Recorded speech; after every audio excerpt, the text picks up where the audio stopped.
have to hit this mute button. Don't you do this, Zoom, like you did last time. Take forever and then tell me I can't get on live. Oh. All right. Anytime now would be great. There we go. All right. Okay, now to get back to you guys. All right. There we go. Took long enough, right? Still an old man when it comes to this stuff. Okay. All right. Hello, Shekinah, Prime. Hey. Didn't want you guys thinking I was ignoring you. I was, but I don't need you to know that. No, but welcome everybody to an all-new episode of Marvel Cinematic Review. We are the MCR of the MCU. All right, so I didn't do this last week, so I want to start off with the intro. I completely whiffed it last week, so let's get it right this time. That was completely my fault.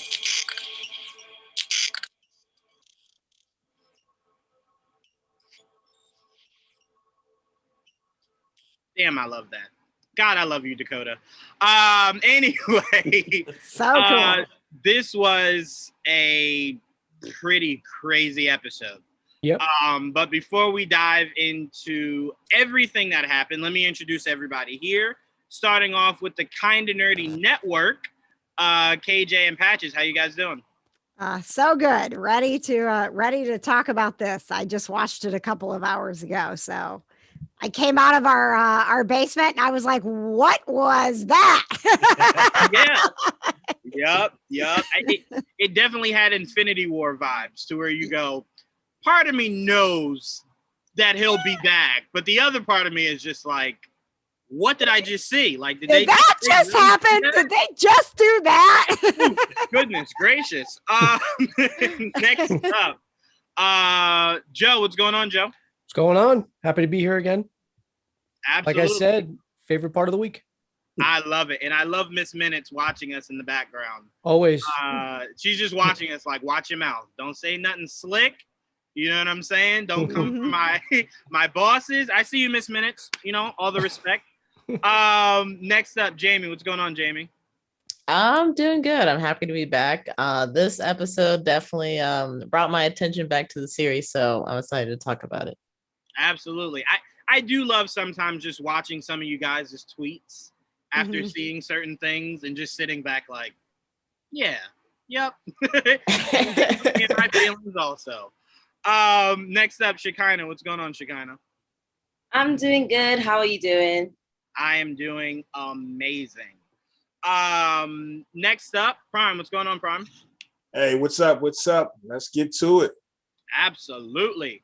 And last but definitely not least, my boy Pete. What's up, Pete? What's up, everybody? Happy to be here. This is an oddball night. I'm not drinking whiskey, and I did just realize that my quarter water matches my shirt. Nice. I'm going to tell you this right now. Without the whiskey, this will be the worst takes Pete has ever given. Grown man juice, okay? He needs it. I didn't even know what I just saw in your hand. I'm freaking out over here. You never seen a quarter water before? No, I have, but I've never seen you with it. That's what's throwing me off. I got to drive later, man. Otherwise, believe me, I'd be tanking That is true. You know what? You know what we're looking at? As we get into breaking down this episode, as I pass it to KJ and Patches, this is the time variant Pete. This is They're coming for me. Be responsible, kids. Meanwhile, there's a whole nother Pete just drunk out of his mind right now. But KJ and Patches, I'll pass it to you first. Walk me through your thoughts on this very shocking episode for so many different reasons. I think that Infinity War feel that you talked about was similar. I mean, we went, right into, what the heck? That's Mobius. We like him. Can we keep him, please? Excuse me. And then, I kind of felt like in that scene, like I was like, oh God, they're gonna dust Loki like this. I cannot do this again. I cannot do this again. No, don't. And then they're like, yeah, and I'm like, yep, I knew it. So then your mind starts racing, at least mine did, of like, what is the rest of this going to be if it's not him, right? Did they just take him and now we've got her and that's it moving forward, and what is that going to be like? So I mean, it just for one episode, I felt like they just packed a lot in and had you wondering what was happening, what's going to happen next, and then that nice little extra scene at the end where you're like, oh, okay, well now I have more questions. It definitely was I've been enjoying it. I've been a little uncomfortable with how nice and somewhat emotional Loki has been through this. It's that, I'm glad that they're developing that. It's just not what we're used to. And this episode was a little bit of like, this is Loki, and now we get all the Lokis. So really looking forward to where it's gonna take us next week. Yeah, absolutely. And I mentioned it, even though it was a little late last week to the MCR, was I believe I called my shot, if it hadn't been already, was Loki's in love with himself, right? Like the only person he loves as much as he can anyone else is himself. And what happened? Well, it was so uncomfortable. Yeah, but it was, like I was so happy about that because I was like, yes, I was right. And then it was like, ew, it's awkward. But yeah, I mean, it was, just seeing the emotional development with it, within that character was really cool. And moving forward, I am super stoked for next week because I love Richard E. Grant. I think he's a magnificent actor. He can basically do anything. He's like a Giancarlo Esposito, to where like it doesn't matter what role you put him in, he's just gonna gravitate towards it and just knock it out of the park. So I want to see what's going on with him. This is gonna be awesome. Yeah, I love Richard E. Grant. I was very upset that J.J. Abrams wasted him. I thought he would have been a really cool Admiral Thrawn for Star Wars. Yeah. Not only does he look just like Admiral Thrawn, but he has that presence about him. Yes. So I was really disappointed that his character was such a little one-off, just thrown to the wolves kind of thing. Mm-hmm. But I do want to call my shot. I do feel as though I'm 2 for 2 in this Loki show. I believe I called my shot on it possibly being a Wizard of Oz situation. Yeah. And I also said it's very likely we don't get a Kang here. Because the rumor was Richard E. Grant would be a form of Kang. And clearly we know that is not the case because he's a different Loki. Which I love when you see the credits at the end. He's classic Loki. Mhm. And I love that because it's the same feel that I said when Vision and Wanda during their Halloween episode. Mhm. And I'm like, I know a lot of people feel as though you can't translate that, but that's never been the case. I'm sure there's someone that told someone that Iron Man could never translate. And look how good he's looked progressively in each movie. Yeah. So I'm like, if Richard E. Grant can look that awesome in the classic Loki costume, why can't we have Vision in his traditional colors? Like, why? Yeah. Why? It's just not difficult, So yeah, I mean, I'm with you, KJ. The idea of it kind of desensitizes you, which is why I'm glad we had the end credit scene, because this is like the 100th and 59th time I've seen Loki die. I know. First of like 13 years. It's like at some point, it's like you got to know I don't have an emotional tie anymore because you kill him, he's back. You kill him, he's back. Mm-hmm. It's like, well, So I'm glad they kind of were like, all right, let's nip this in the bud right away, so no one's thinking like, oh my goodness, he's gone again.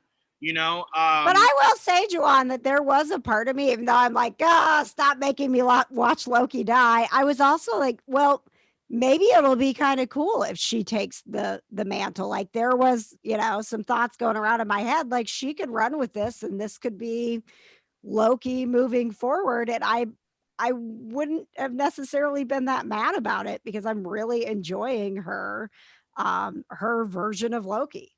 Yeah, well, see, that's where I think the emotion's gonna come from, is because we're getting attached to her, and if anyone's not making it out of this show, it's more likely her. Yeah. So, yeah.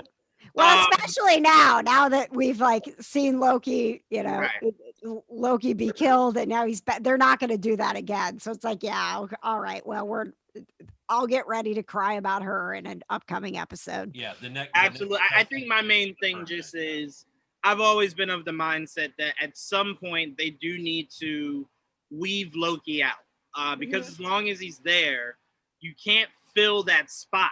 Because he's just he's your biggest anti-hero. Yep. And you need to kind of move him out to make room for Namor, Doctor Doom, Silver Surfer at some point.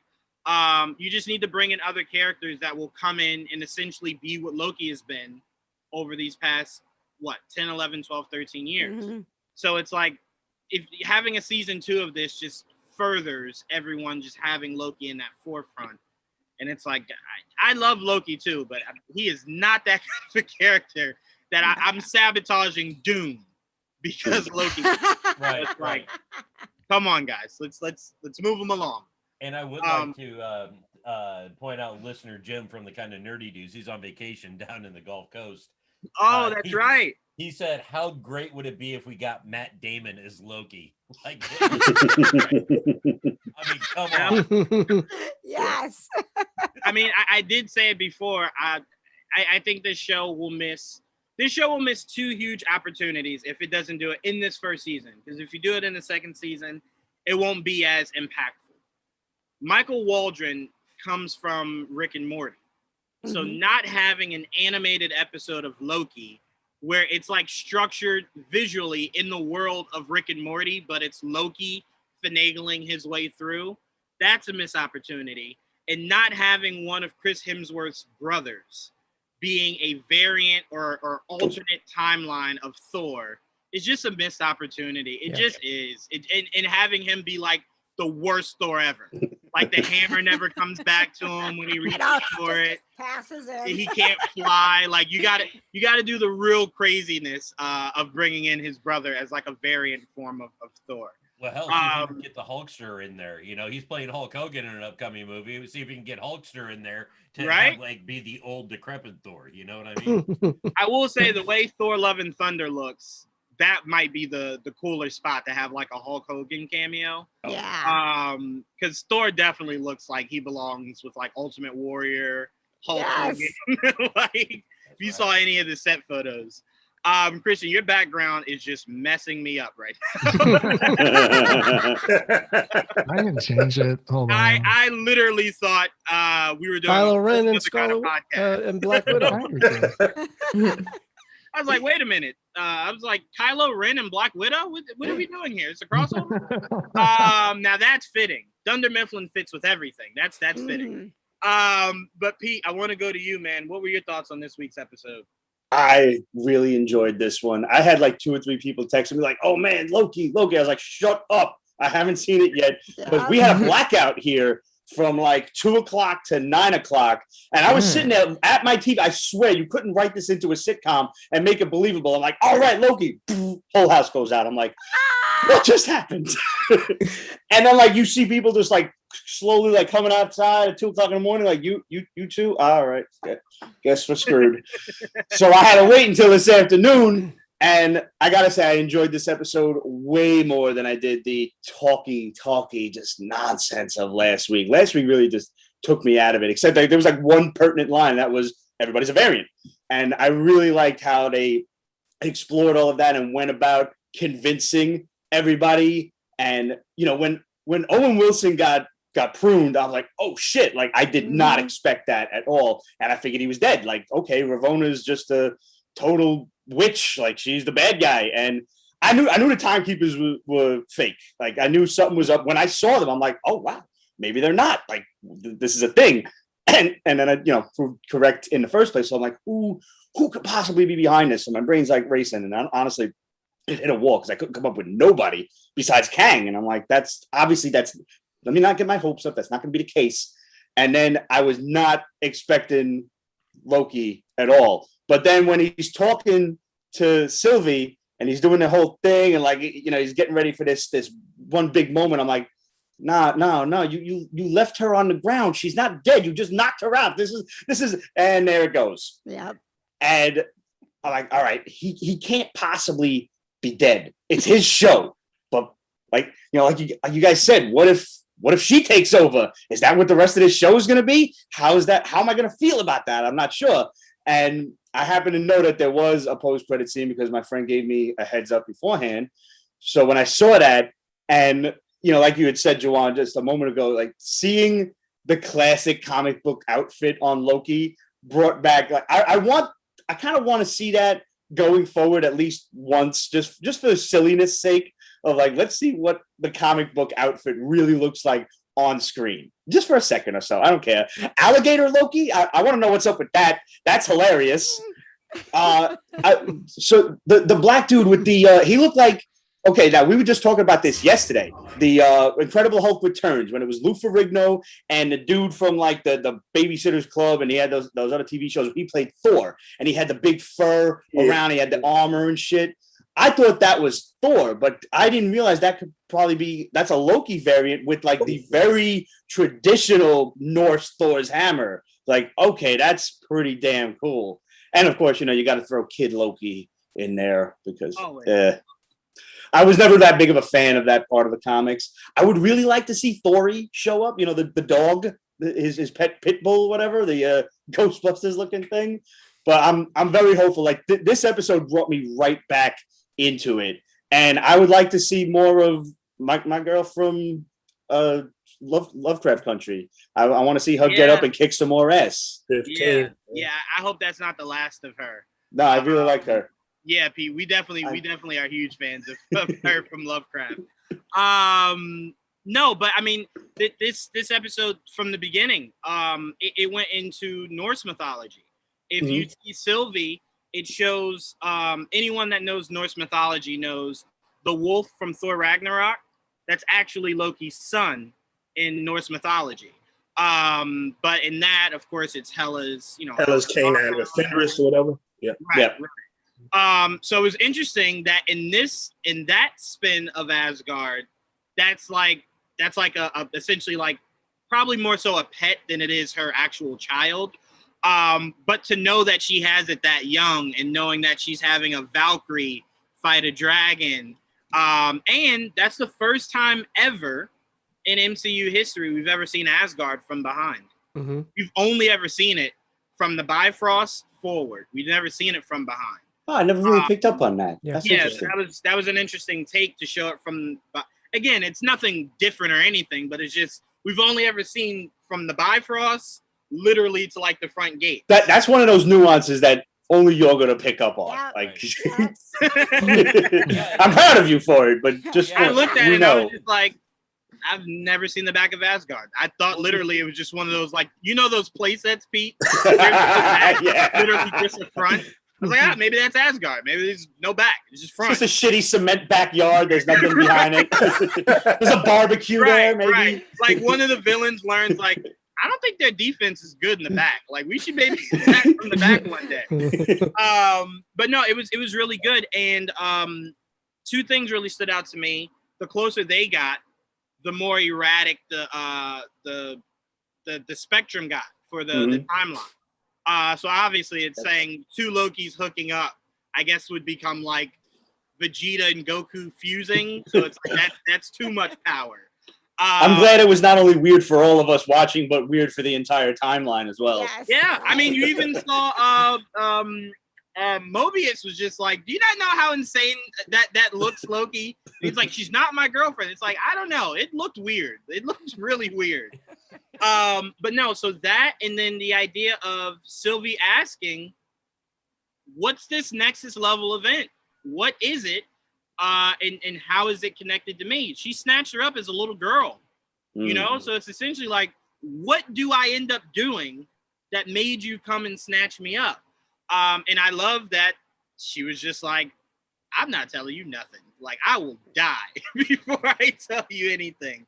So to add to your point, Pete, before I pass it on to Christian, when you were saying the idea, like what stands out to me, I guess, is we know the Time Lords in that instance are fake, right? Mhm. But the fact that she was so terrified of disappointing them, she had to have known they were fake. So clearly there is something or someone Mhm. else that she fears that she would rather die than betray. Right. And if you know the comics, you know the Time Lords were created by someone. So if this goes the route of that, it wouldn't be any different. It just would depend on who created them. So I mean, it could be Kang. To me, I think that's too much. Hey, Juwan. Cool. Kang, go ahead, Prom. I just want to ask you a quick question, but does she know that they're fake? I mean, she looked did worried. see Beforehand, she looked pretty worried when she first was like what, getting out of that elevator or whatever, like from the jump. So did she know before then that those were fake? Well, the only reason why I'm saying it as if I believe she did know is when that head rolled, only people that seemed shocked were the Lokis. You didn't really see her like, what? All this time? Like, it was kind of just like, yeah, duh. You know, like, I knew that. She just kind of seemed more fearful of, because again, if they're robots, it's a really good chance whoever's in charge is watching through them. Mm-hmm. So she still could have that fear knowing that they're watching. But I mean, again, we did not see her direct reaction to when the head rolled. You would assume kind of like when Sylvie picked her up, she would have like this lost look of like, damn, I've given all this time thinking, they were real. But it kind of was just more like, yeah, I know. And I'm willing to die to avoid telling you anything else outside of what you already know. So that's just how I took it. But it does not mean that she knew the whole time. She just didn't seem shocked when it happened. So I am curious to see who they deem to be the person at the helm of this. But I don't know. Something rubs me wrong about the idea of it being Kang. I feel like everything. I mean, maybe it's being done on purpose, but I feel like everything is pointing towards Kang. Yeah. Because she's in on it now. I mean, it's pretty much because we didn't really know. We suspected, but we really didn't know whether she knew that everyone was a variant. I mean, I felt as if she knew, but the fact, and I picked up on that too. The fact that she had like no reactions whatsoever to the head rolling, them being robots, her questioning like, oh my God, did I, like you said, did I just invest my entire life into a lie? The fact that she doesn't want to disappoint or maybe even be fearful of whoever is in charge, it could very well be Kang. I don't know. I mean, it would be shocking. It really would. It'd be the one thing out of the three shows we've gotten so far that would be an actual goddamn shock.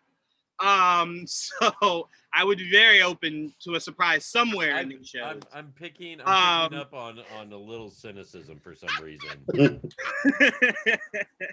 I'm just saying, to me, it's like if it is Kang, that would be awesome.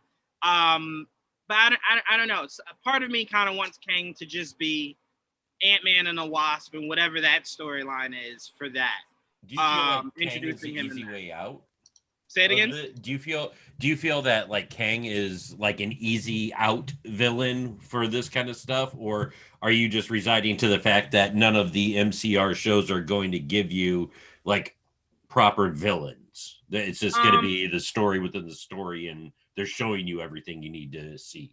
It might be a little column A, little column B.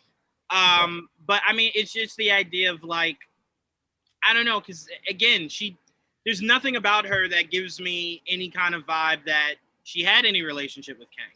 We don't know how early on this character is in regards to when in the comics she actually fell in love with Kang. So I've got no inclination that Kang and her have ever even met, I will say there was an Easter egg on her shelf. There's a helmet. Yeah. And in the comic, her first comic issue, she was a queen. And that was her helmet. So that helmet was on her shelf. So I was like, okay, all right. I see you guys working hard over there. But Christian, I'm going to go to you. What were your thoughts on this episode? I just want to point out, by all the slander of last week's episode, it was not filler because there were a lot of huge payoffs in episode 4 that if we would not have gotten that intimate or like the getting to know you section of Sylvie and Loki, we would like everything in this episode would not have made like as much sense. I So back it's you like- on that, Christian. I wasn't here Oh. last week, I but agree. yes, I'm like, But wait a listen, second. last week- Thank you, Christian. I Yeah. don't know why people are like, oh yeah, last week's was a filler. I'm like, no, it wasn't. Like it Because wasn't Tia Prime and myself the only ones that were like kind of like team not And- filler and episode? No, I said. I believe mean, Joe And as Joe, well. sorry, my bad. Yeah, Joe was very adamant about that last week. Like, whoa, I didn't say Yeah, that. because Joanna skipped him, and he's like, "So I guess Tia's the," and Joe's like, "I didn't even go yet." And he didn't go either. I will Like, say, I'm Christian, the point I speaking. made was we've come to the point in geekdom to where filler means something bad. Filler doesn't always mean something bad. Like It doesn't. if you're talking about the CW, that's always a negative. We get that. Yeah, Yeah. so Flash. Filler filler sometimes is that small gap of an overarching story that focuses on a very small, minute part of the whole enchilada, and that's what you kind of mean by filler. Because I would say if you ask anybody who's ever worked on Dragon Ball Z, they would tell you the episodes in the middle of fighting Frieza where you just pan off the Bulma, that is important to that area of the story. Maybe Yeah. not the overarching part, but it is important to some degree. So I would say it was important to some degree. Yeah. It's just when you It's look like at this Naruto. episode, Like there's so much filler in Naruto, but oh, a lot of those filler really add to like the side characters and kind of just makes the world more rich. But I really did enjoy this episode a lot. Like everyone was getting sticks left and right. I was like, what is going on? I'm like, okay, well, they're not like really gone. Like we have 2 more episodes to go. Like, okay, where did Loki go? And so the whole reset thing, it seems that it kind of transports variants to some kind of wasteland, but I don't know where. here's the thing. I thought about that. I don't know if that's for everybody. Loki is a very different kind of variant. I think, because think about this. If your whole point is to get them, essentially to kill them, so that whatever is the actual timeline, it floats the same, they literally can't just be alive somewhere else. They essentially have to actually just die. Like you have to actually just kill them. So part of me thought, because Loki's different, maybe the other Lokis used some kind of magic to pull him before he died. You think Mobius is gone? We're not going to see him on his Yeah, jet I was ski? about to Hold on, say hold that on. does make me think, because if Mobius wasn't well, I guess he was a variant, but in their eyes it's like everybody's created by the Time Lords, all that yada yada. So if he wasn't a variant and then they pruned him just because like, oh, you've been infected or whatever, I'm like, well, he's still not a variant, but they pruned him. So Yeah, we haven't seen C20's body that yet would either, affect the so timeline. I mean, they True. say she's That's dead. true. Yeah. Right. Is she Yeah, really? C20, I don't think ever got pruned. I think she just got knocked out, and everyone was just kind of like, Well, they yeah. said that they killed her. They Yeah. keep saying I feel oh, like I'm she's sorry. killed No, her. I confused her with B15. Letty from yes. Yeah. I Yeah. confused her with that. Well, and I'm not gonna speaking of the wasteland, did anyone else but me feel like the building, and if you're looking in the back right, was Avengers Tower? It was. No, that's New York. Yeah. That was Okay, New York. that was Yeah, New York. that was New Okay, York. I didn't know what the hell was going on there, so I was just like, Mhm. that looks like the Avengers Tower. Because think about it, Loki's crowning moment was the attack on New York, so it's very apropos that the moment that created him as a variant was in New York. So it's very apropos that the whole wasteland is right there. You think that's a world where he won, where the Avengers lost that fight? Ooh, excellent. You know point. what it reminds me of? Do you remember that episode of Earth's Mightiest Heroes where Kang brought the whole Avengers team to the future, and it Yeah. was a wasteland of what happens when the Avengers, when they win, not when they lose, when they win, what the ultimate future is of result of their Mhm. consequences of them. That's Yeah. exactly what it looked like. Oh, that reminds me of what Zemo was talking about in Falcon and the Winter Soldier. Man. About what? When he went to the monument of Sokovia, he's like, "You guys know what happened, right? You guys haven't been back." Oh, yeah. The Avengers were like, back? What? We saved a little bit of that's left of this. of this movie. You're welcome. I'm sorry. I'm just picturing in my head Zemo just being like, no one showed up, huh? No one. Yeah. We don't need to talk about Say Falcon. sorry. You know? But you got to kind of look at it on two spectrums. The Avengers, like, well, we saved what's left of it, you know, like we didn't destroy it, Ultron did. But then the people that live there are just like, yeah, that does nothing for my whole entire block that you killed when you slammed it back into the earth.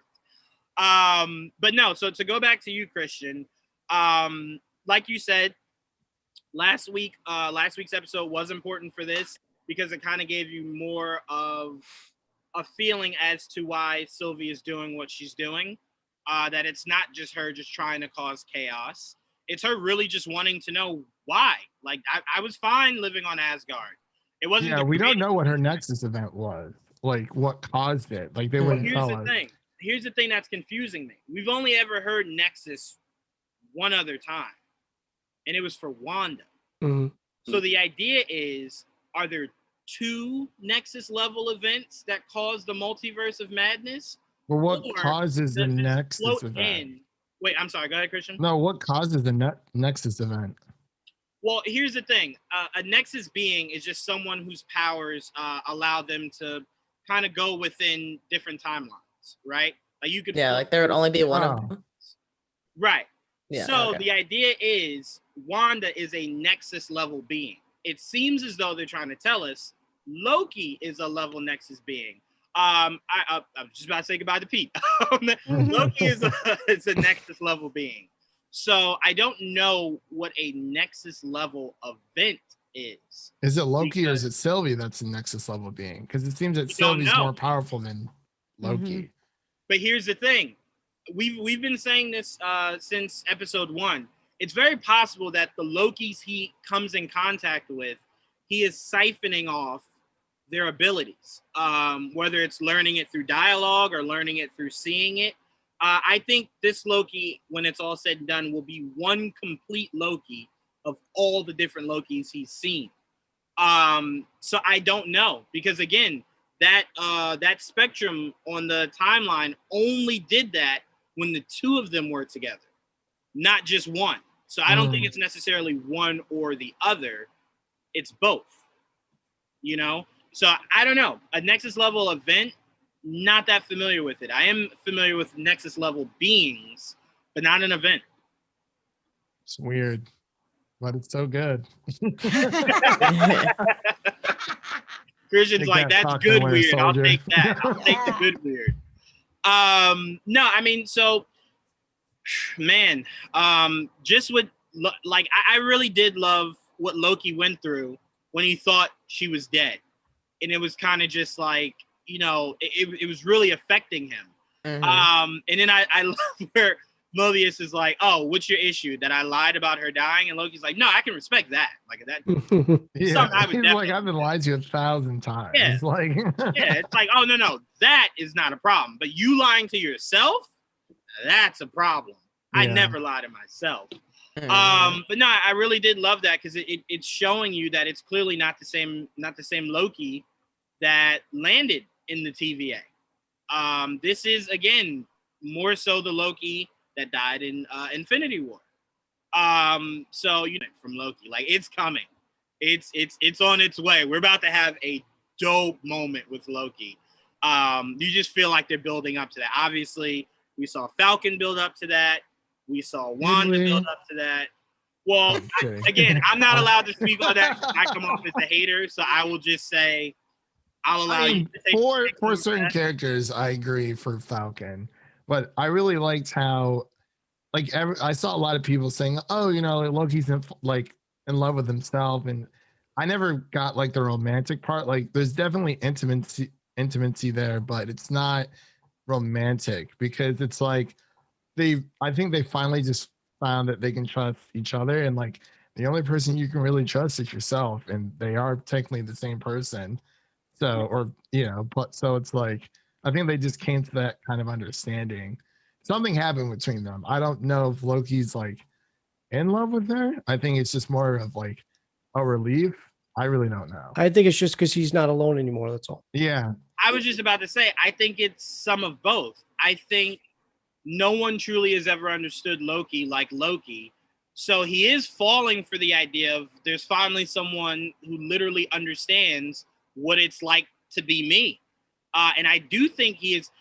whenever you go into someone like that to hold the shoulders, that's never a friendly gesture. That's usually that's a scene in like a love movie where it's raining and like, you know what I'm saying? Like you finally ran up to her before her plane or her train arrives and you hold her by the shoulders.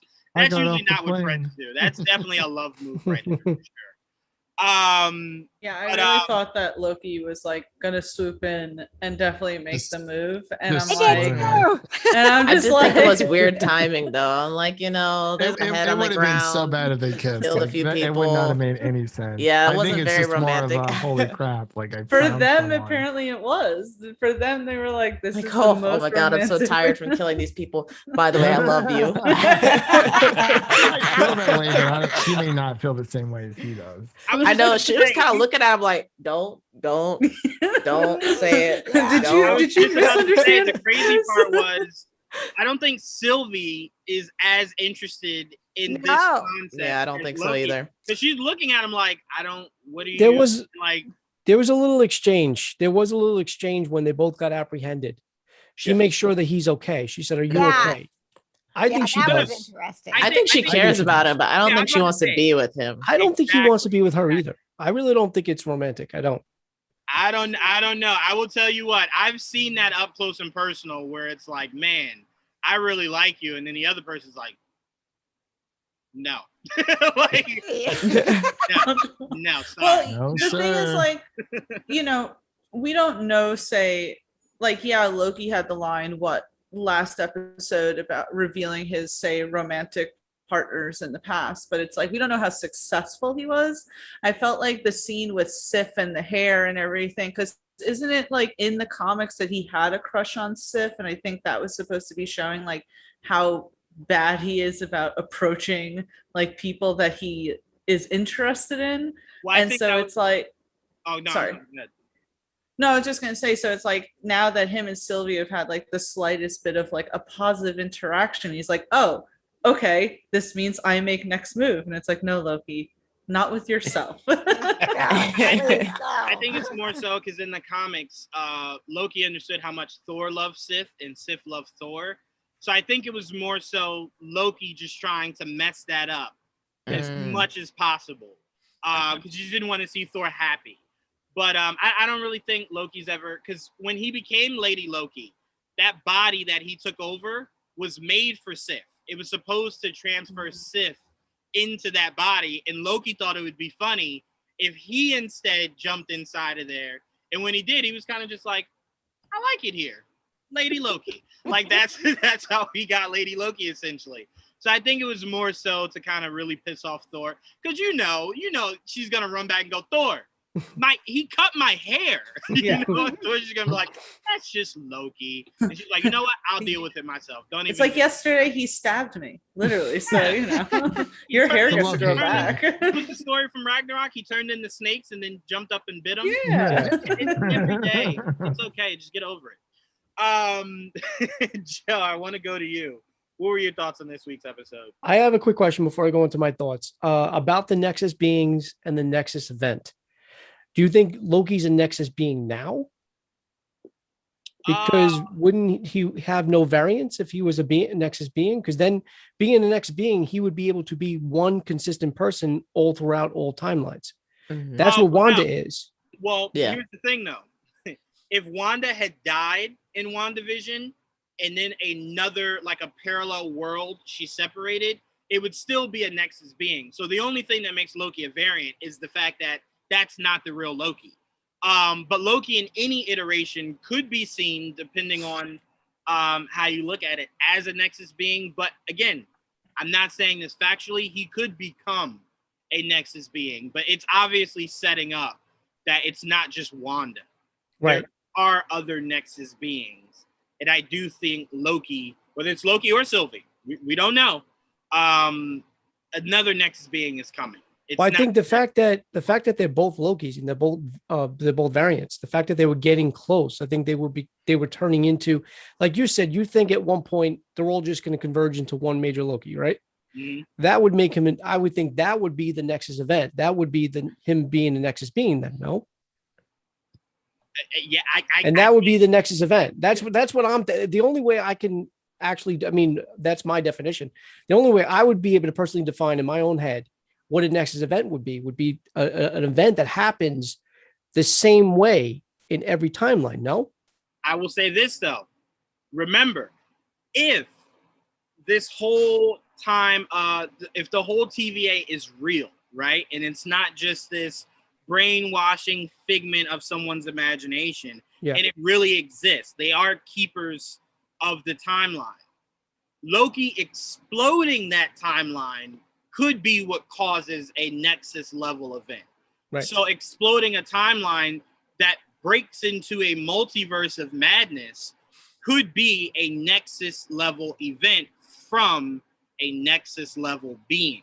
Gotcha. So the event doesn't have to be them colliding. It could be what happens because of them colliding. Because like I said, the way WandaVision ended, I got no inclination that a multiverse was created. No, not from Wanda. No. So that's why I'm assuming this Loki show will be what breaks the multiverse wide open. And I think what happens is Wanda then utilizes the multiverse being broken. Gotcha.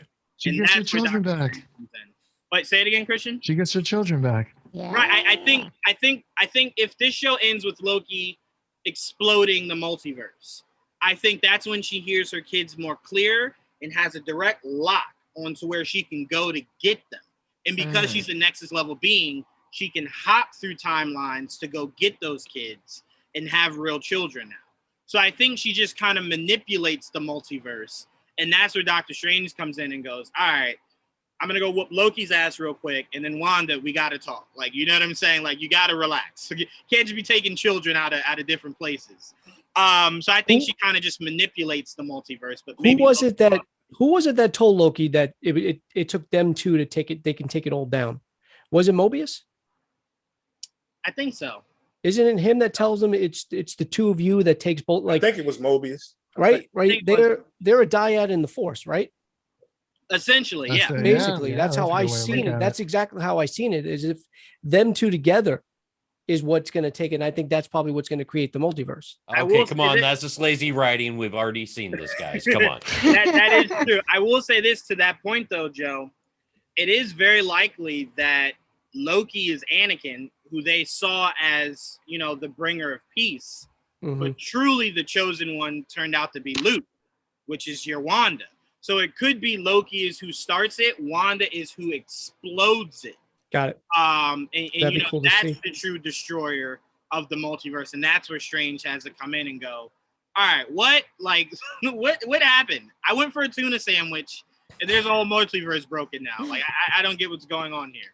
You got Wong fighting Abomination. You got the multiverse exploding. I can't keep up with all this craziness. So I think it could be a mix of both. But I'm sorry, Joe. No, it's okay. So I think this episode is the best. This is probably my favorite episode of the season so far. I did not think last week's was filler. I told you that, but I do think this was more. That was definitely a clear more of a stepping stone than to this episode than anything. Because it explained a little bit. I love the fact that it's B-15, right? I just want to make sure I'm getting that right. Yeah. I love the fact that B-15 turned. I didn't see that coming. So the only thing I really didn't see coming in this episode was Loki getting pruned. I had a very bad feeling about Mobius. I knew you kind of sensed it throughout the episode that something was going to happen. And Ravonna was going to know that, not that he betrayed her, but that he's getting closer and closer to finding out the truth. So when he got pruned, I saw that coming. I only saw Loki getting pruned when he had that moment with her. I was the same way. I'm like, dude, she's on the ground. She's not dead. I knew it. I saw it coming. And even the timekeepers. Obviously, when we first seen the eyes, I was like, all right. I was a little happy. I was like, okay, so we're not going to go the route that they're fake. Then we actually see their bodies. I'm like, okay, I was a little bit more convinced, but not fully. Right before she throws the sword, before the impact, I was like, okay, it's probably going to get revealed that they're fake. And then, of course, we see the robot. And then we get this laughter, which I don't know if that was just the robots doing a weird thing before they died, or it was whoever was watching them just let out like a maniacal laughter. And then that was that. But now I'm definitely looking forward to episode 5 even more. I love the end credit scene, with the wasteland of New York. I took it as a couple things. I don't think it's what if Iron Man wouldn't have stopped the nuclear bomb, because it kind of looked like a nuclear fallout wasteland, but I don't think that's what it is. I think it's just New York in that setting. I got a kick out of alligator Loki. I also think, though, and I don't know if it's just me, the fact that we see Richard E. Grant at that point, and we know that because some people theorize that he was going to be the main Loki that's pulling the strings behind everything. They thought that maybe he was going to be Old Man Loki and that he was the one to pull the strings. Now that we've seen him in an end credit scene, that leaves me even more believe that it's Kang the Conqueror and not another Loki variant that's pulling the strings. So I don't know if anybody else got that. The fact that we did see Richard E. Grant in this setting in an end credit scene, just basically trying to aid Loki and I guess get him out of wherever he is, I think that kind of, to me, suggests that he's not the ultimate one pulling the strings and that there is somebody else. The other group that I think it possibly could be now is maybe what is it called? The Twisted Keepers or something like that. The bad variants of the Timekeepers. What was their names? Yeah, no, that was their names. I hope they don't go that route. Because they kept using the word because of the twisted thing that they were doing with the time. They kept calling it a time twister. Yeah. So a couple of people are theorizing that it could be them. I don't know. Like I said, you're already dealing with time and it's already making my head hurt. Don't expand upon it. You're already about to make my head hurt with the multiverse. Just let's ease out of time itself. Like I can only handle one at a time.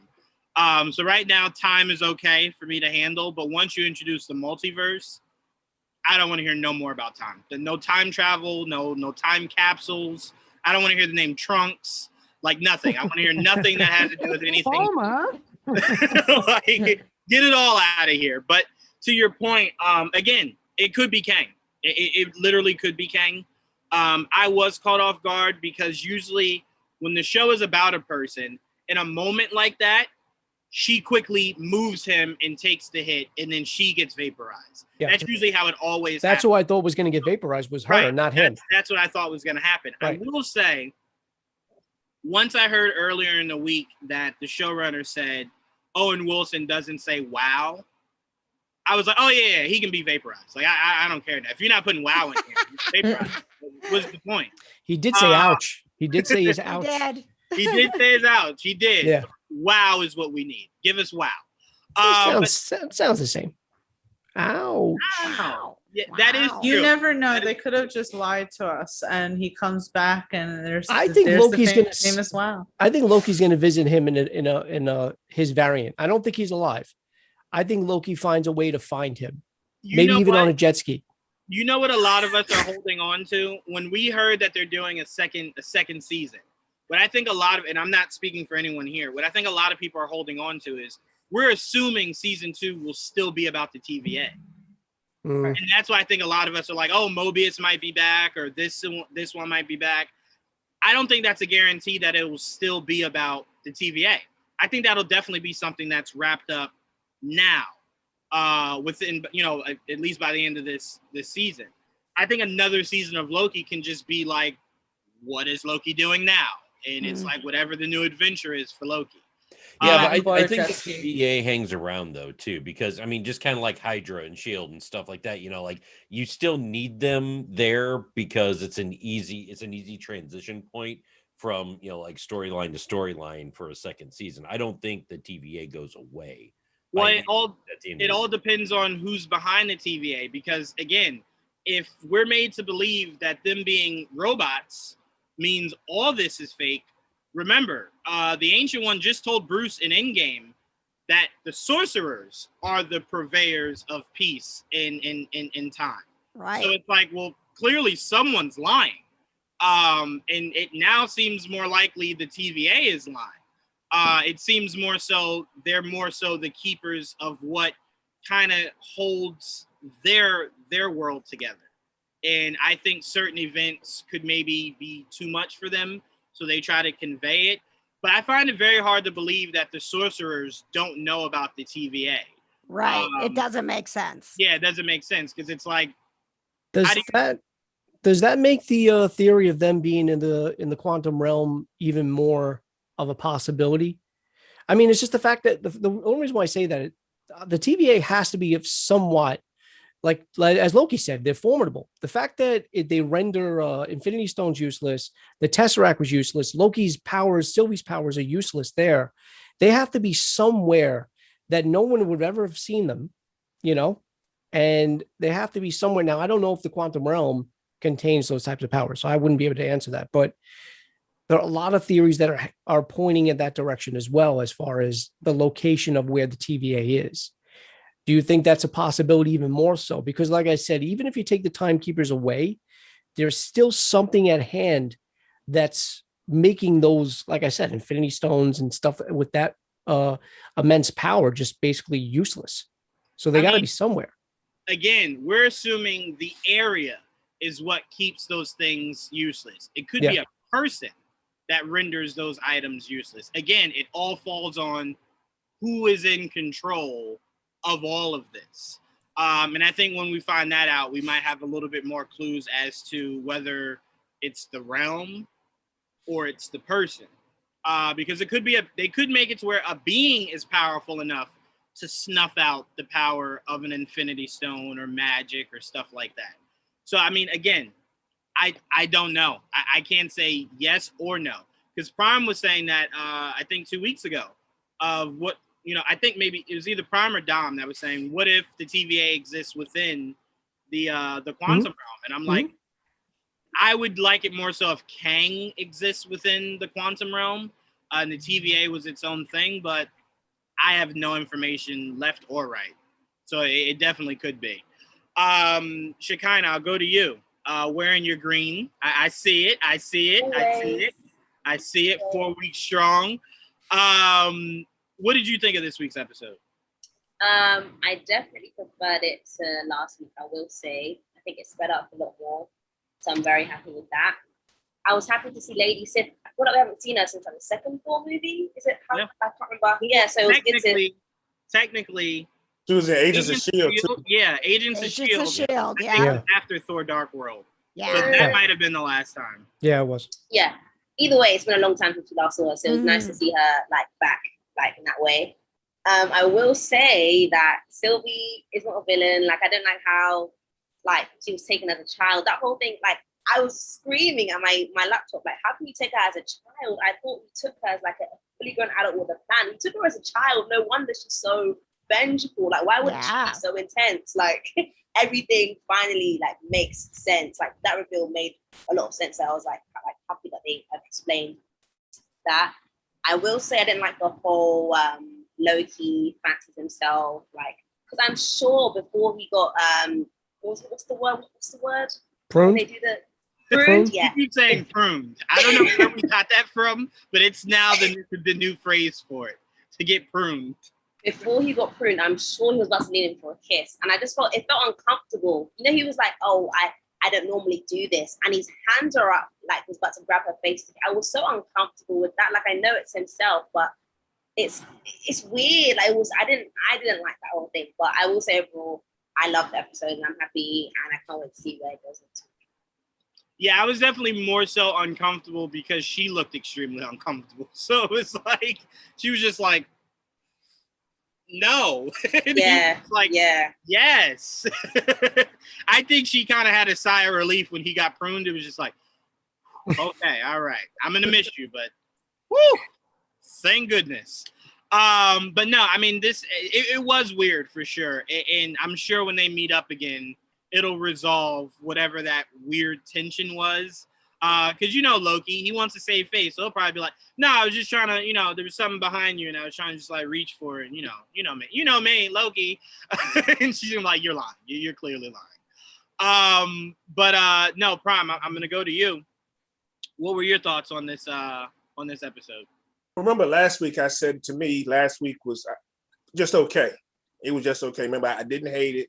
But I thought it was just okay. This one was 3-4 times better. I loved it. I love this episode. A lot of this stuff for the reasons everybody's already mentioned. I think Joe had talked about B-15.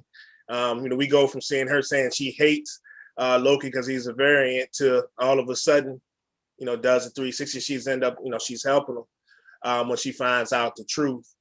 Not much I didn't like about it. I mean, the timekeeper situation, which I saw it coming just like you did, they look a little Muppetish to me. But, other than that, I mean, that's something small. I thought it was pretty cool. But the conversation we keep having about whether or not it's Kang. So if you look at it, of course, we talked about Renslayer and their relationship. If you look at the third, well, the one in the middle, all right.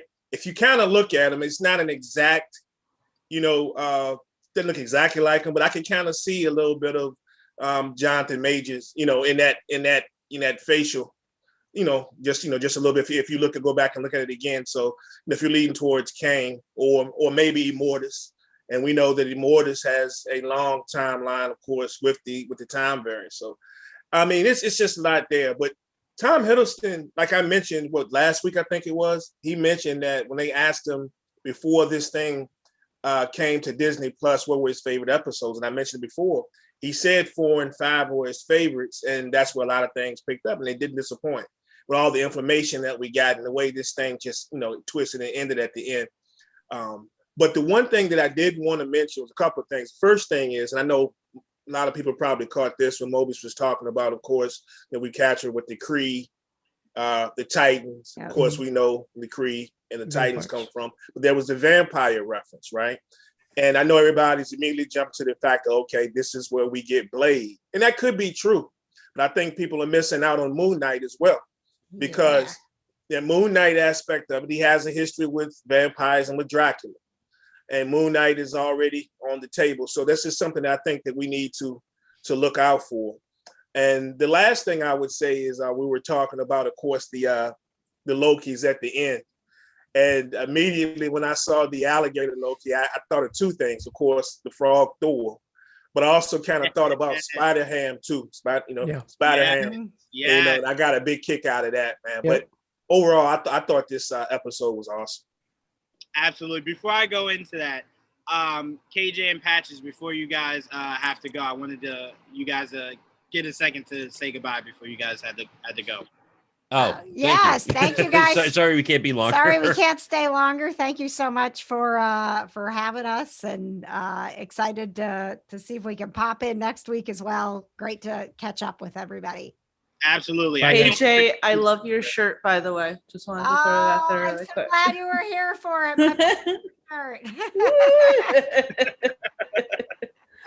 Thank you guys, and we'll see you next week. All right, see you guys. Bye, guys. I will say, Prime, to your point about the vampire line, I just would like to warn the internet. Internet, you are the same people that when you heard engineers, you went Fantastic Four. And then you were very shitty that you didn't get the Fantastic Four. But to be fair, there are engineers. There are other engineers. And obviously, the TVA has been around since the beginning of time. It's very possible Dracula could be the vampire. Maybe they were talking. There's like numerous vampires. But the Dracula, Moon Knight has a. No, I get that. But I'm just speaking more to people assuming it was immediately Blade. I'm like, think about it. Why would Blade need to go back? What would he? Why? Have we ever seen that Blade time traveling? No. Why? Come on, that's just dumb. I think they literally put it there the same way they put the engineer line there, knowing that it would stir up. But Titans doesn't even mean Thanos. So I'm like, we got to remember, it's a wider net. Right. Than that. And I'm looking in the comment section, Trayvon saying he's still mad that the engineers weren't the Fantastic Four. But again, like, look, when they said they sent astronauts up that still haven't come back, I told you guys, well, that's how you can. That's Fantastic Four right there. The engineer thing just seemed too good to be true. It just really did. It really did. And even when you put the subtitles on for that dialogue, it says her. So it's like, well, clearly it's not Reed, and it wouldn't really make sense if it was Sue. Yeah.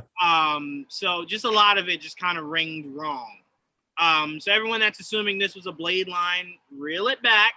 I think people are just so excited for Blade because we haven't really like heard or seen anything since the announcement, right? Well, so it's no, like everyone wants to grab. Did we? And I just missed we it. got the writer and they start filming next year.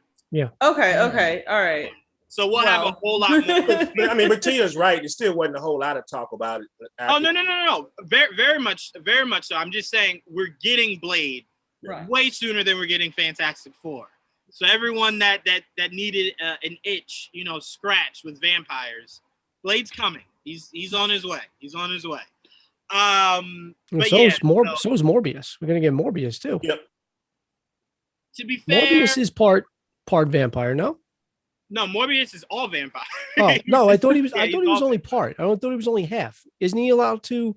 Can he roam the streets in the day, or is he's only night?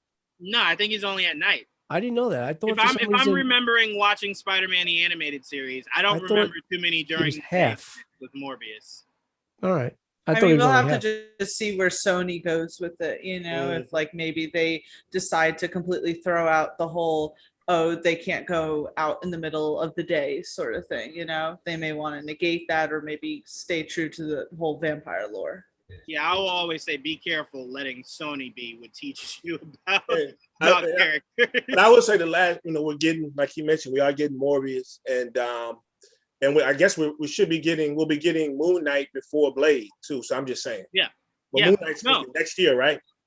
Moon Knight. I think it's supposed to be. It just started shooting. Originally, it was supposed to be this year. Right. But it's a good chance it'll probably be spring of next year. But yeah, because they're filming now. They're filming now. What's his name said he went out there. Oh man, Ethan said he went out there. They're filming. So we'll at least know what he looks like in the suit by the end of this year. Gotcha. Go ahead, Tim. I'm sorry, I don't mean to interrupt. It's just really funny. My boyfriend Paulie didn't see the episode earlier. So he's watching it inside right now, and he literally comes around the corner and goes, "They just killed Mobius." I just had to announce that. It's like, R.I.P. Mobius. Poor Owen Wilson. Hopefully he makes his way back. That's not long standing. But yeah, no. Trayvon saying they did delay Morbius again. We have to also remember Morbius is not connected to is not on the MCU side. It has elements from the MCU, but it's not in the MCU. So not what Tyrese said. That's not what Tyrese said. Again, Joe, if you listen to Tyrese has been Jon Stewart, Green Lantern. I know. I'm teasing. I know. So when he said that in an interview, I was like, "What? What are you talking about?" When he said that, I immediately wrote it off. I'm like, "This is the same I didn't. That was convincing us he was Jon Stewart." Yeah. Only for Warner Brothers to be, I don't know what he's talking about. No. Like, yeah, he came here to talk to us, but we didn't tell him yes. I don't know why I keep saying that. But yeah, and if you even look at how he said it very nonchalant, like, yeah, it's part of it. And it's like, he sounds like a guy very much out of the know. Like, I guess, I don't know. But anyway, I want to move on to Jamie. You put out the tweet, and as much as I wanted to respond to you and Angel, I try not to because I know Joel follows me and he doesn't watch it 3 a.m. He watches it when he gets a chance in the morning. So like and he always goes to Twitter first. So I don't want to type out a whole bunch of spoilers and then he looks on his feed and I pop up in bold and it's like, well, goddamn, Joanne. So as much as I am okay with people spoiling it because they see it at 3 a.m. So to tell them they have to wait to talk about it publicly till the world sees it is just like, that's not a reality. I just try my best not to be part of it because I know too many people that aren't like me that watch it at 3 a.m. But like I said, I be scrolling, I be seeing Jamie, I be seeing Angel, I be seeing AJ, and I'm like, I share it. But I try to stay up until 3 a.m. I tell myself like, all right, I'm gonna be prepared and do that, and it just never happened. So God bless those who can actually stay up till 3 a.m. Yeah, I tell myself two things: is either stay up to 3 a.m. or just, when you wake up, just don't hop right to Twitter.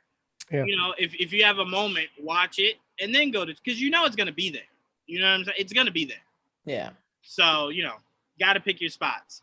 But it seemed like it messed you up, Jamie. So walk me through your thoughts on this episode.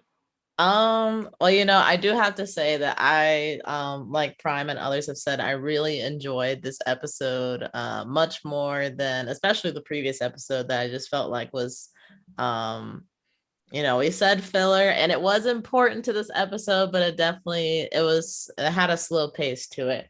But yeah, this one, I have to get towards the end where, Loki got pruned, and I'm like, what does this mean? Like, what is going on? Is he coming back? Is she like now the main Loki? Because it's just Loki. It's not like he like it's Loki's show, and she's technically a Loki, so it could work, I guess. But would they do that? And freaking poor Mobius got pruned. I was hurt for him. Not only like after he sat down, mission's done, I'm really happy to be here with you. She asked him, like, where would you be if you could go anywhere, anytime? He's like, oh, I'd just be here with you, chill. And I really enjoy being here. She's like, oh, okay. Well, I really appreciate our friendship.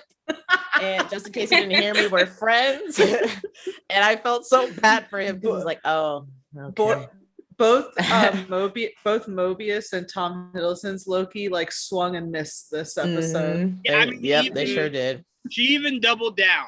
Yes. She said, because I care about you and everybody, like everybody also, but you're part of that. And it's just like, well, damn, like, let me leave then. Like when she's like, oh, you're leaving? Yeah. I'm leaving like a friend would. God damn it. I'm sick of sitting here sweating. Yeah. He's like, well, there's nothing here for me anymore. Thanks for the drink. Once you said that, it's just like, I'm definitely switching these devices. Like, forget you. Oh my gosh. But I really love that he took the dive and went for it. I really wasn't expecting him to kind of betray her in that way and take the device and actually see it. So you do get to see, his reaction to that, which was really cool. I did like, okay, let me finish my thoughts for the episode before I get to my questions. I wrote down like 2 questions because like when I start thinking about it, I start thinking about past episodes. I'm like, wait, well, how did this happen? But yeah, Loki getting pruned, I definitely wasn't expecting that. Although, like, like what Joe was saying, like when he took that moment, he's just like, yeah, let's just slow everything down. Let me tell you what I want to say. Oh, I'm gone. So I'm like, oh yeah, I could see that. That was crazy to see like the head roll of the like one of the timekeepers and see it was a robot. I'm like, oh, so everybody was right and it was fake. So it's like, what it makes me think about, like, what does Renslayer have to fear? Or because she definitely knows something. I don't think she's running anything, and it wouldn't make sense for her to like put these figureheads here if she's running stuff. And basically, like, she's like the middle woman, she's the one giving out orders to people. So why not just say, like, I am the timekeepers or the time lords or whatever. But I'm really curious to see where this story is going to go, especially for Renslayer. I have no idea like what's going to result from that, especially because it seems like I did do like a lot of research after this episode, and one of the things was like, how Mobius is a variant and there's like multiple different ones, and supposedly like all the rings that she had from her table were like different variants of Mobius. That's what some people are saying. So that's why he doesn't remember like making all those marks, because he didn't do it, like it was another one. So I'm curious if she'll like pull one out of the closet, like, all right, your turn, come out. You're the Mobius now. But let me see, let me pull up the questions that I had, because I was starting to think about stuff and I'm like, okay, this is weird. So this one pertains to this episode, and I think episodes going forward. We haven't really seen Miss Minutes a whole lot. Like the first 2 episodes, I feel like she was pretty prominent, but now she's kind of taken a back seat, and she's like the only, like, I guess like AI or being or whatever that is, I don't know if I would say on the level of the Time Lords, but like she's definitely, we don't know much about her.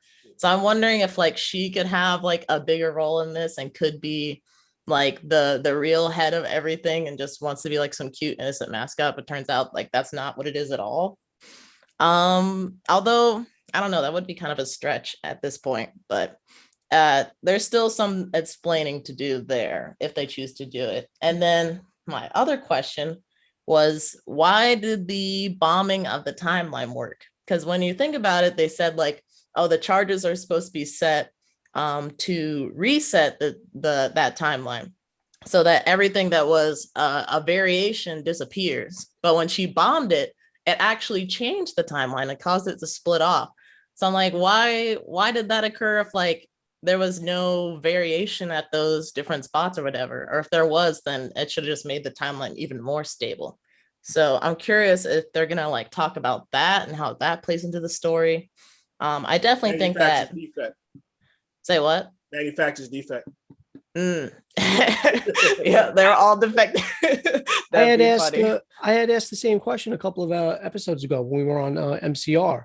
And I think somebody explained it to me this way. I think they said, and I don't know if they know this, but I think their way of explaining it was that she reversed what they actually do to do something different. So instead of resetting, they do now. Again, I don't know if they're right. Okay, I mean, that's the only thing that makes sense, because I said the same thing.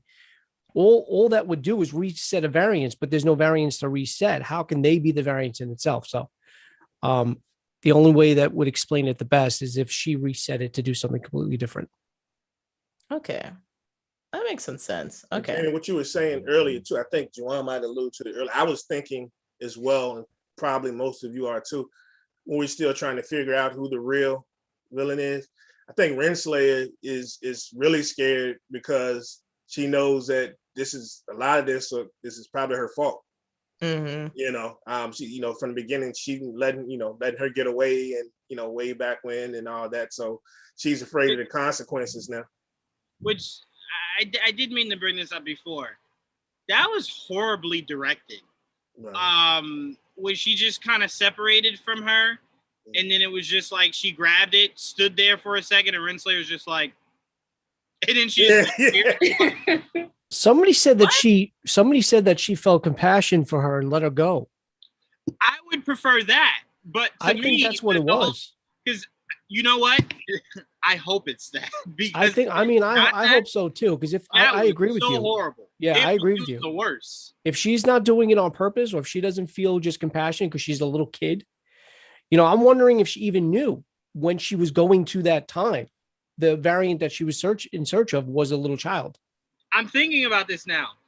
I don't think it was a mistake, because I think that moment is how they developed the technology of that button that zaps you back. Yeah. I think in that moment, the timekeepers were just like, we got to figure out a way around this shit. This is like the 16th time it's happened this week. Like someone was just like, what if there was something that like zapped them back into place? And it's like, promotion, build it. Like, you know what I'm saying? I do think Miss Minutes is more so like Jarvis, whoever the actual person is that created all of this. Mm-hmm. I think Miss Minutes is just more like his Jarvis. Let me not say his, more like it's Jarvis. Yeah. But again, I'm not saying any of this factually. It just makes more sense that she was more kind of like your orientation. And now that Loki's past his orientation, she just really doesn't have any more importance in Loki's story. But I'm sure she's still doing the same thing she did to Loki, to whoever the new variants are that's being brought in. So I think she's more just like, how like in school, your first day, they play the video of like, this is what we expect you to do. I think she's more kind of just like that. But again, she very well could be more. Yeah, it's just interesting because like in the like analytical videos that I was watching and stuff, they did point out that like she's like everywhere across the TVA, which would make sense for a mascot. But you also see like her like pretty close to places where the Time Lords are featured. Like there is a drawing where you see like the Time Lords are holding up I think this big screen talking about the different variations in like the stable timeline.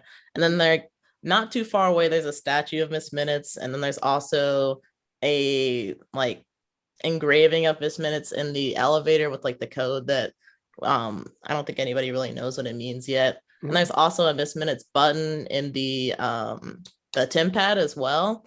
So like there's a lot of like she's integrated into a lot of stuff, but we haven't really seen too much outside like the orientation and like explaining things, like what other uses she could have. So I do think it's kind of late for her to be like, yeah, it was Miss Minutes all along. But I it could be an interesting aspect to explore or something. But I also am curious because Renslayer is like the only like one in the TVA that's like has this status of like, you know, I'm in connection with the Time Lords, like I really know what's going on, at least that we know of. So I'm like, does she have like other partners, or like where are they?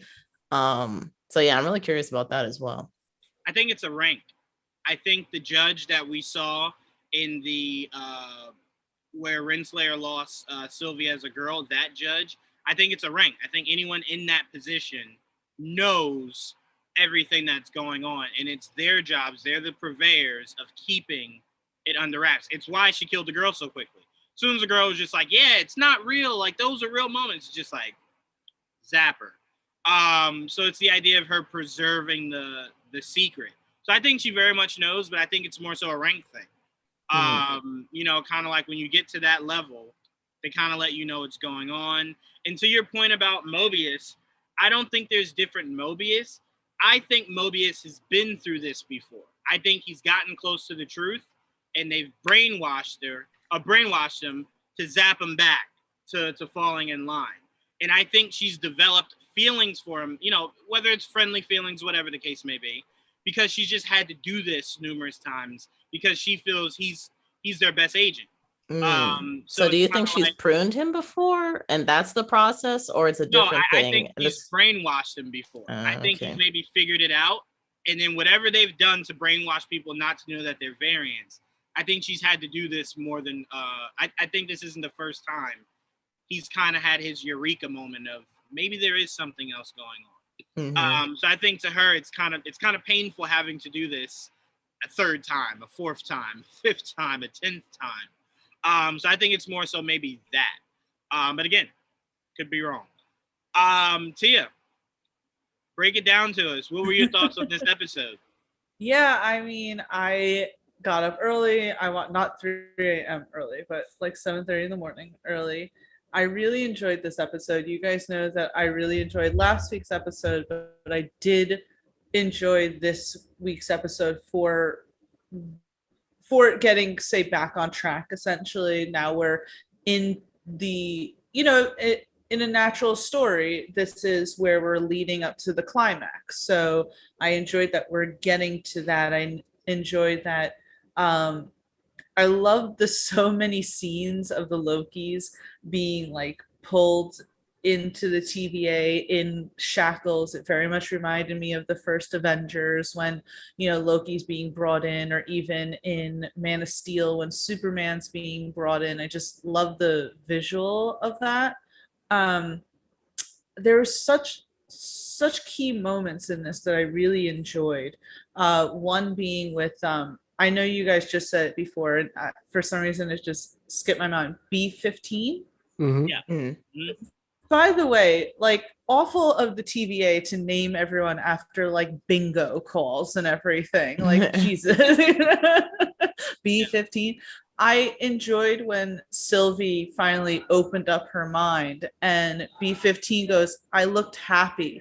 That broke my heart, you know, because it's like the realization that you had a nice life, you know, and I kind of like that we didn't see it. Like, I thought we were going to be transformed into it, but I kind of like that we didn't see it. We just saw her reaction. And I liked her turn. I liked that very much. I enjoyed Mobius being told the truth and him telling Loki, you can be whoever you want.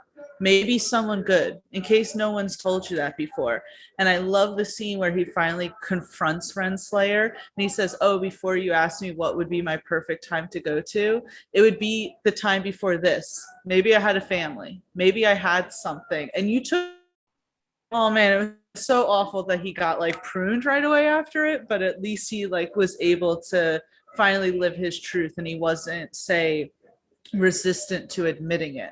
So I really like that we had so many like truths being revealed in this episode. Again, as I think it was Shekinah who pointed out, like, poor Sylvie, ripped as a child. I mean, she doesn't know any better. So I mean, that was really heartbreaking to see. I overall just really enjoyed this. I was so happy about the Lady Sith cameo, even if it was in a time loop. I was like, yay, Jamie Alexander is back. So that was really fun to see. Yeah, it was just great. I really enjoyed how it progressed the story forward. Again, how so many truths were revealed in it.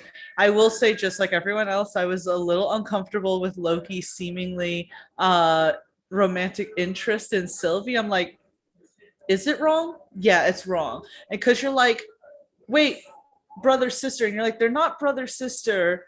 They're the same. This is weird. Stop that. But then you also sit there and say Loki's such a narcissist that of course he'd be in love with himself.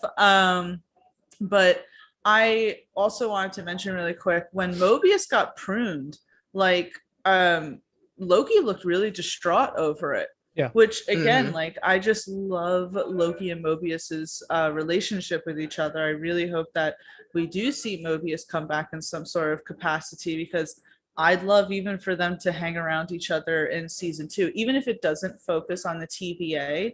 I don't know. I love their chemistry with each other. And when Loki got pruned, I think, just as Jamie was saying, you're like, oh, does this mean Sylvie takes over? It's like, listen, I know that it's Loki and she's technically a Loki, but come on, we're all here, at least for me, Tom Hiddleston, It's like, wait, it was kind of the same thing where before, when they said that the show would focus on Kid Loki, and I'm like, I'm not really interested in that. Yeah. So when I saw him get pruned, I was a little afraid, but that mid-credit scene was really cool. It was 2 seconds, but I love seeing the different variations, the different costumes. The one older Loki who had that hammer, I think, Joanne, you were saying it could have been like an original hammer or something like that. That was really cool. Like, just the little details. And also the fact that we got a comic book, like, old school outfit, just like they did in WandaVision. I'm like, I love this. I love like the little sprinkles in there. So yeah, it was a great episode. I'm really looking forward to episodes 5 and 6 and how they're going to like wrap everything up. Oh, I will say really quick, I'm glad that the timekeepers were robots, because at first it did look really corny. Did anyone else feel like that? Yeah. When you saw that and you're like, oh, Marvel, what did you do? I definitely had that moment. Then when you found out they were robots, it's like, oh, okay, cool. That just adds to the mystery more. Someone online did point out that, hey, they're using robots and their whole thing is disintegrating people who are robots. So I don't know. Yeah, but it was a great episode. I really enjoyed it. I can't wait for next week. You would assume robot and robot would cause feedback, or a robot would know a robot when it saw a robot. Right. So it's the idea of like, yeah, makes sense. You want to keep out the one thing that can probably figure out exactly what you are.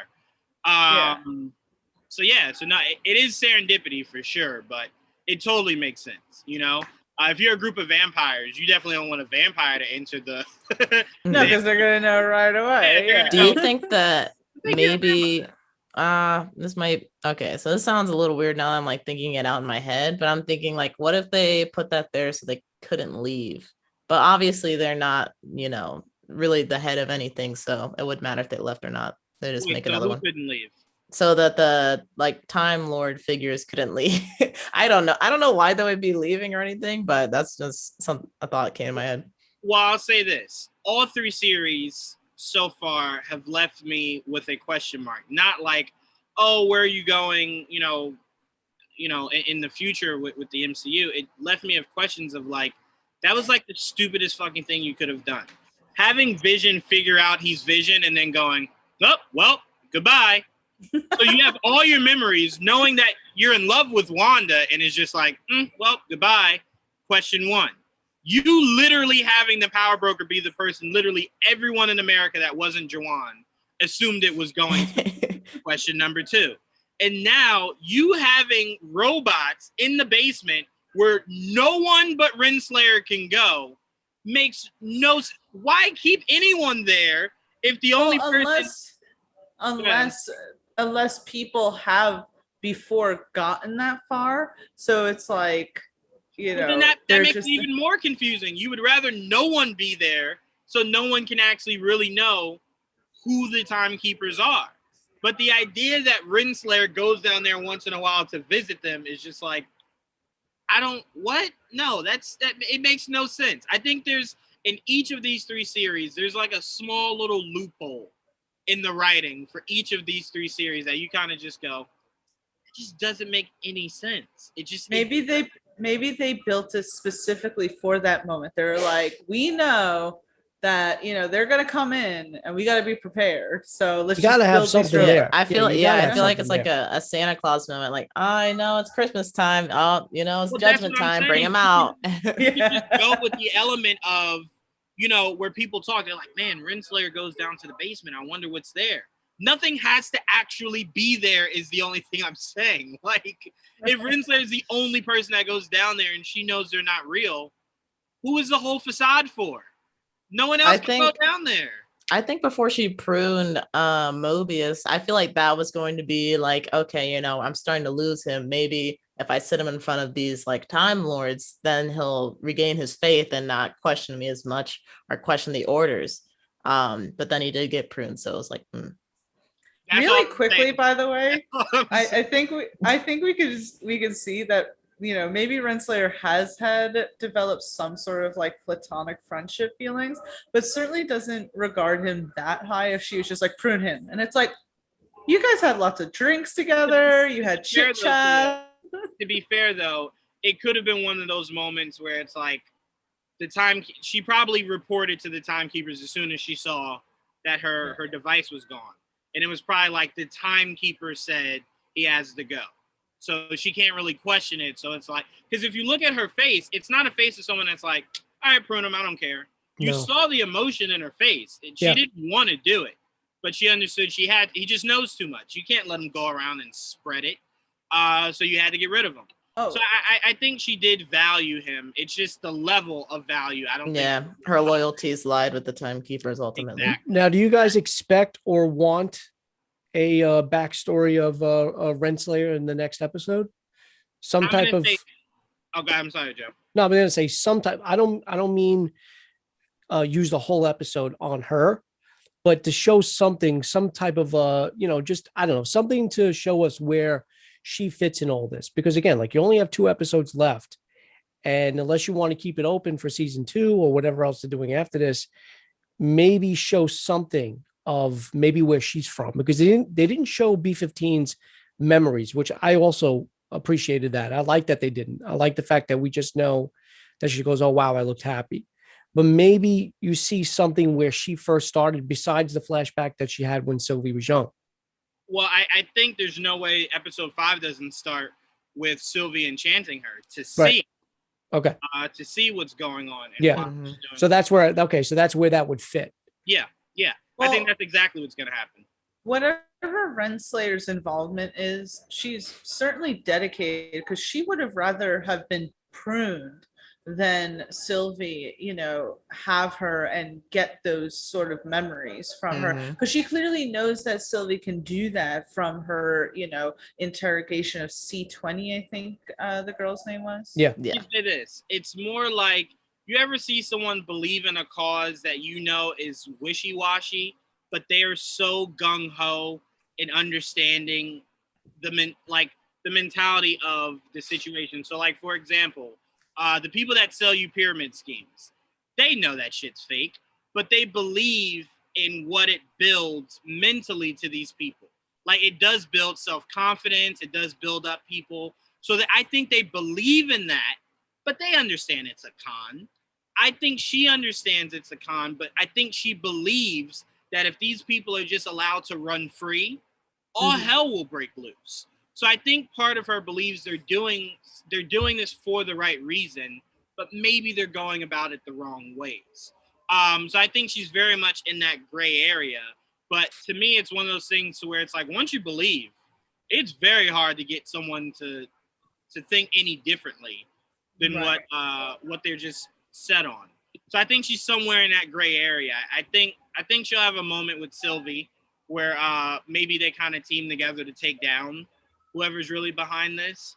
I just don't want it to be there is no one behind this. Yeah, So, I really want someone definitely to be behind it, and we just don't know yet. And don't let it be Sharon Carter either.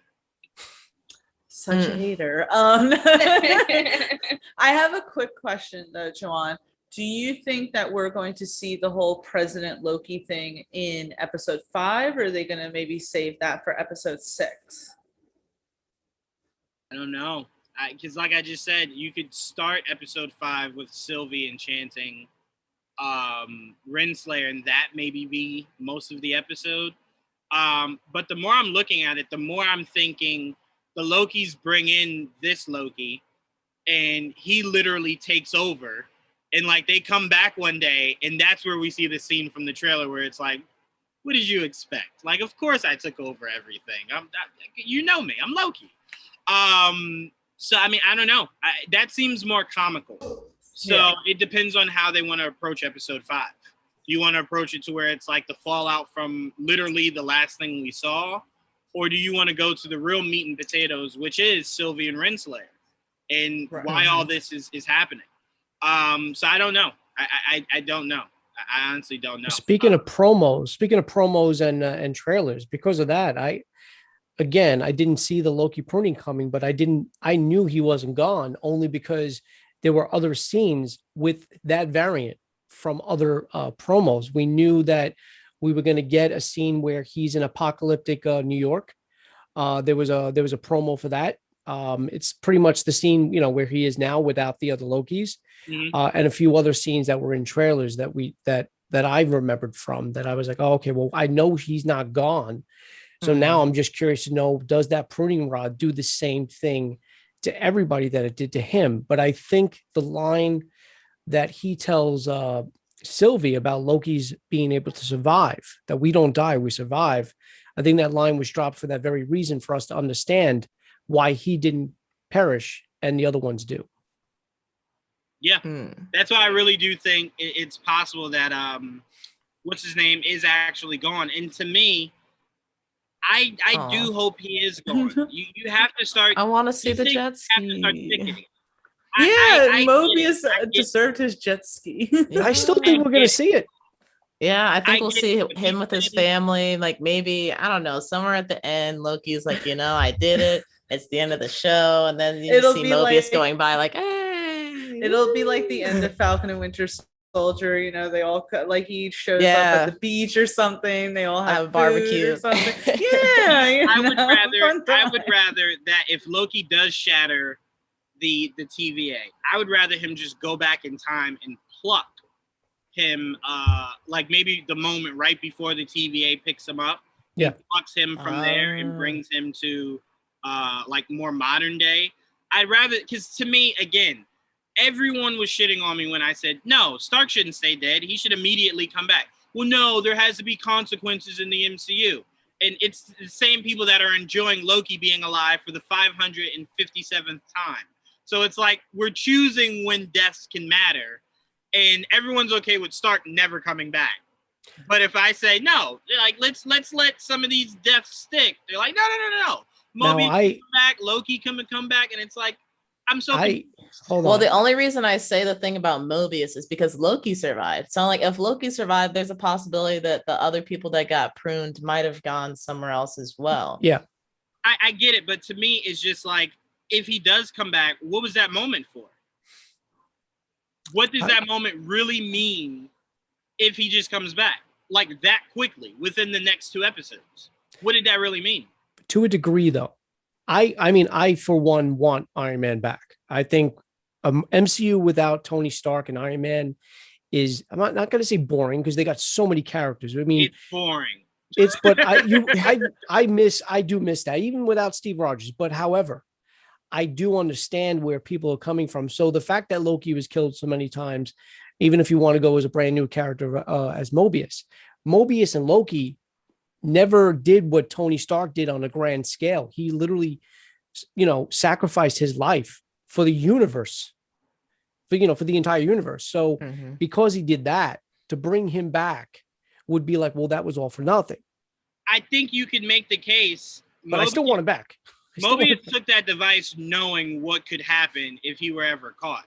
So you could make a case that was his sacrifice. He was sacrificing himself for the greater good, which was to save Loki, because I think he believes Loki is the only chance of really blowing this thing up, so that, things can go back to the way that they're supposed to be.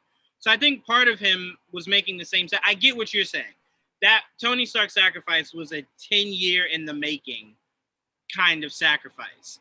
But to me, it's like, I'll never understand someone that's like, nah, we don't need Tony Stark back. And I'm like, when the MCU is getting its best, you're trying to tell me we don't need the Godfather? That's the stupidest thing I've ever heard. This is the perfect time to bring Stark back. We're about to get a real Mandarin, and you're telling me the only person that's ever fought the Mandarin is just gone for forever. That's stupid. No. Bring Stark back, especially so we can get the Illuminati and we can get X-Men versus the Avengers. That's what I want. I want those two factions, and you need Stark for it. And I'm sorry, we need Cap so I could stomach Anthony Mackie for the next 5-10 years. Bring Chris Evans back. Come on, Chris. I know you're looking to get an Oscar out here, but do me this solid, Chris. Just be the buffer in all these Anthony Mackie projects. Just be my buffer. That's all I ask for. He just suddenly starts joining Anthony Mackie in projects that aren't Marvel. I'll take it. I will take it. I just saw something else that I'm like, it was a commercial or something. Anthony Mackie popped up, and I'm like, I really think it's the world's way of saying you will accept Anthony Mackie, Jawan, one way. Oh, yeah, he's been Have rolling. no choice. And you know what? I'd rather be pruned at this point. Go ahead, prune me, because I cannot take an Anthony Mackie world. But all right, to end this off on the night, I want to ask you guys one question, because it was definitely the biggest event of the week, obviously, until today. Shang-Chi, that trailer was just beautiful. It was just everything. And I have some speculation as to why I think Wong is part of that tournament, but I want to start off with you, Tia. How did you enjoy the final Shang-Chi trailer? Oh yeah, I really enjoyed it. The the whole thing of father, son trying to break away. I mean, I really enjoy that. I don't know, to say that I don't know a lot is over exaggerating. I don't know anything about Shang-Chi. And but that's the thing. It's like, I didn't know anything about Guardians of the Galaxy. I didn't know anything about any of these characters other than Spider-Man, So it's like, I love that. Show me, Marvel. Who is this character? Visually, it looks great. The fight scenes look awesome. I love that scene. I'm not sure where particularly they are, but the water kind of goes and Shang-Chi's kind of touching it or something like that. I mean, it looks so visually beautiful. That's actually one of the powers Mandarin's rings possess. Okay. I think he's showcasing the power of his rings, and that's one of the things he can do is manipulate it.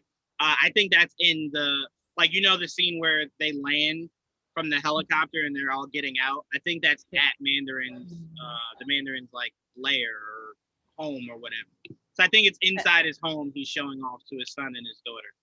And I will say really quick, and again, I don't mean to sound dumb or anything, but I was surprised to see that they were actual rings on his arm, because you always hear oh, and the Legend of the 10 Rings or the 10 Rings. And I'm thinking rings. No, that's what they were. That's what they were. In the comics, they're rings. A lot of people are speculating they changed it from hand jewelry because we just got Thanos and it might confuse mainstream audience of because the rings do literally they're the same colors as the Infinity Stones.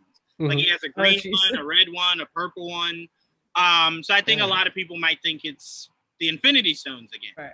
But so it was cool looking. I mean, it was cool looking. It was innovative. You know, it looked badass. So I'm looking forward to it. I'm glad that we got it. I'm like, we have Black Widow coming out. We got the trailer for the Eternals. We got the trailer for Shang-Chi. It's like, it's nice as a Marvel fan to see the MCU kicking back up and to see that we're going to get a pretty badass movie with some awesome fight scenes. Oh yeah. Sure. And the fun thing about the Mandarin is the rings were originally on the fingers of Fing Fang Foom, which is a dragon. Right, which they did show a scene of some dragon. That dragon's called the Great Protector. That's not Fing Fang Foom. I don't know why it's not Fing Fang Foom, but again, I never get what I want, so whatever. But in the comics, Fing Fang Foom wore the rings on his actual hand, like on his dragon hand. So it looks like maybe in this iteration, the Great Protector had them, like the rings are so big, it fit like, it makes more sense that the rings were that big to fit on an actual dragon's fingers. And because he's human, the only place it could fit is on his wrist. And if you see the scene to where he's like punching the ground, the rings kind of condense onto his arms to where it's like an exact fit to his wrist. It conforms to his arm, yeah. Right. So I was like, oh shit, I like, and again, I was the first person that said I despise the rings on his arms.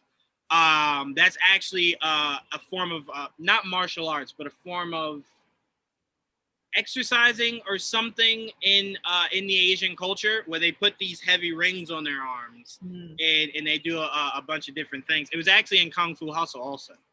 The guy was fighting with these big ass rings on his arms. Which, by the way, if you watch the first Shang-Chi trailer, Shang-Chi has a Kung Fu Hustle poster on his wall. Yep. So I thought that was hilarious.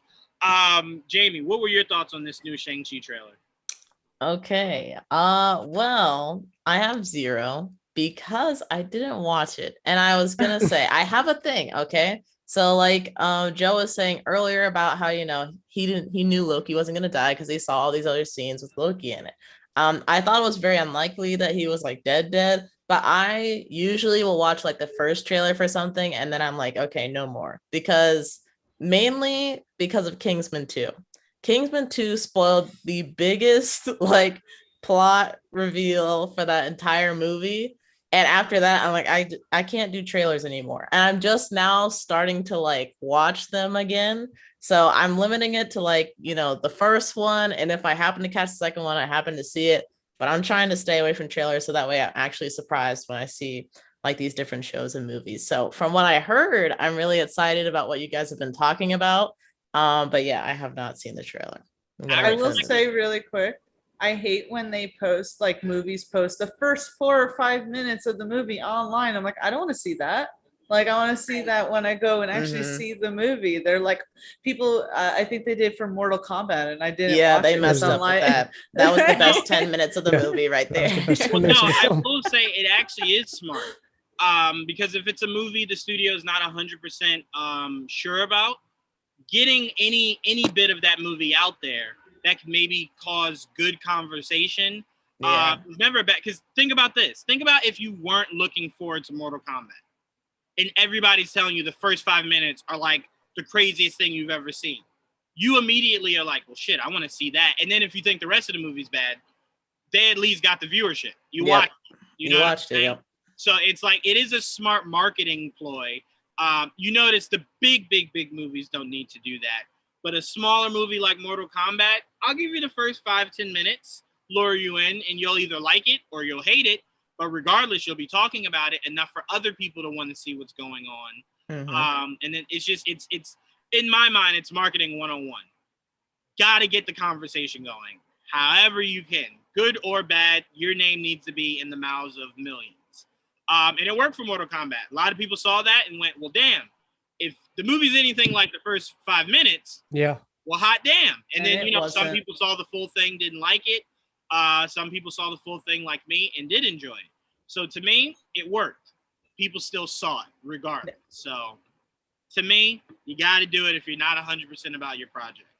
Got to do it. Yeah. But for me, in my case, like they've already got me roped. I want to see the whole project in succession, not like little bits and pieces. So I'm like, oh, I know what's gonna happen here because I saw this trailer, blah blah blah. So yeah, that's why I don't do as many trailers anymore. I respect it. I just said on Figure It Out last night when we were recording, I hate that I'm in this business because I know more than an average person does. And sometimes it's just like, well, damn, I would have really liked to have seen something just pop up for the first time and enjoy it as a consumer being surprised to something. Like that Abomination and Wong thing. Like the idea that you put that in the trailer still makes no sense to me. Why wouldn't that just be something you allow me to see in the theater? Why would you put that there? You know what I'm saying? Like that would be like doing like the, picture if Revenge of the Sith in the trailer was Anakin having his limbs sliced off.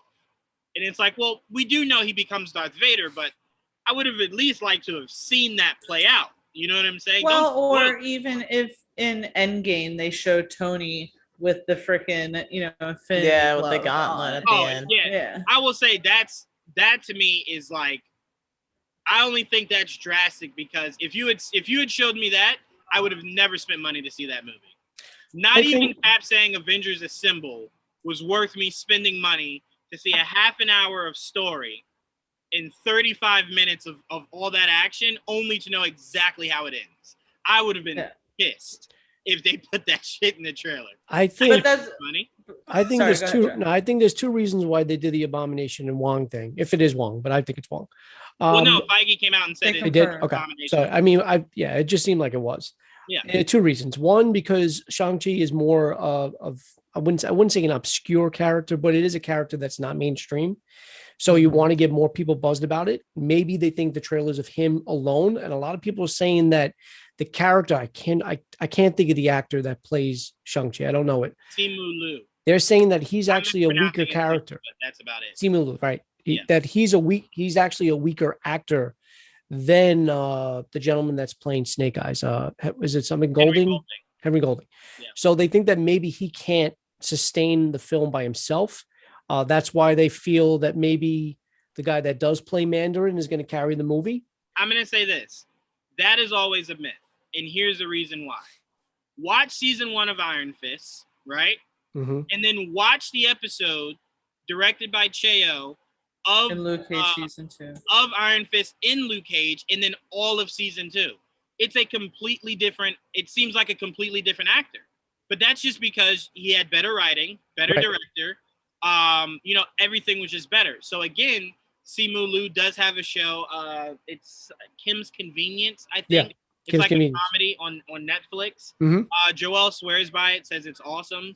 But to me, I don't believe Feige, because again, I've not yet seen a casting of a major character in the MCU that I went, God damn, he can't act. I agree. I mean, I'm not saying that. I just no. Yeah. I'm not putting it to you. I'm just saying we have to, at the end of the day, trust Feige. We have not seen a lead character minus Anthony Mackie that is just not good, right? So you look at it and you go, the guy just has an amazing track record. Why would we choose now to believe that he would just cast anybody? Right. You know what I'm saying? So to me, I've seen from the trailers, the 3 trailers that we've seen, I like them. I do too. Again, I would have preferred Andrew Koji. I love Andrew Koji. I will always love Andrew Koji. I think he is the best Asian actor in the business. If you don't believe me, watch the show Warrior and then get ready for him as Storm Shadow and Snake Eyes. But when they casted him, I said, well, shit. If you had asked me 10 years ago how I felt about Chris Hemsworth, I would have said, that motherfucker can't act. And now look at him. I think he has the best arc in the MCU. So to me, I think it's a myth of, oh, this guy is so horrible, he needs other people to carry him. It's about the writing. If a guy is that bad, it sometimes is the writing. So to me, I will. He's not good. I think it's the writing. The second part, and I think this is the more of the reason why they did it, and I think they're going to start doing it a little bit for other movies. Getting people, it's more about just getting people back into the theaters. Just the fact that, like, somebody had also said, they're bringing up the whole Spider-Man No Way Home, and all the speculation about Tobey Maguire and Andrew Garfield. Are they in it? Are they not in it? And if they are in it, do you show that reveal in the trailer? I personally hope wouldn't not. want that. I hope No. they don't. Other people are saying that it's possible that they do. And I mean, don't get me wrong. If they show it, I'll be happy. But I would rather see it in the theater for the first time. I don't but- want to see it. But Yeah, I don't because it's like understand. there's been Here's so why I much show it. confusion about it, and people have been saying like, no, it's not happening. But then you see a cast list where they are in it, so it's like I want to that go would be to a the huge theater and surprise. actually see it. Here's Yeah. why you show it. Raise your hand if you heard that these guys are going to be in the movie. So if they're in the movie, would it shock you? No. So to me, you But hide it still, it. but you it don't still hide would it. be It'll still cool. be a surprise. Yeah. Yeah. Yeah, it's That's like the point right now. To see you'll them on get the same- screen. you'll get the same feeling if they go through that whole trailer without showing them, and then they do like they just did with Abomination and Wong, and you just hear the voices, and then you see them standing there.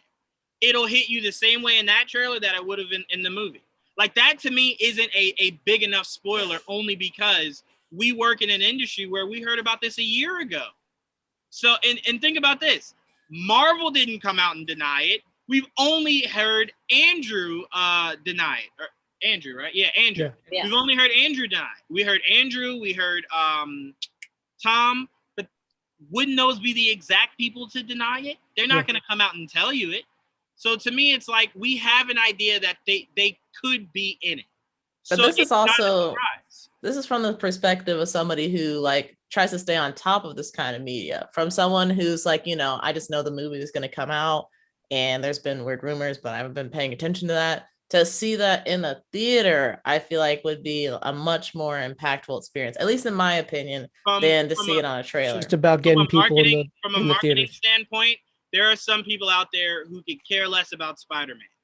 But that same person could have only maybe liked Andrew Spider-Man. Could have Well, only it'll liked Loki. certainly jazz up the Spidey like fandom, That's true. especially Sure, the it would ones who. bring you. So let's If say you- they do your version of the trailer. For Mhm. me, the big surprise, put Miles Morales in there. That's the only Spider-Man I feel like is missing that they Then they have can leave not it as a talked about. surprise. Time out. But that's what you surprise people with. Yeah.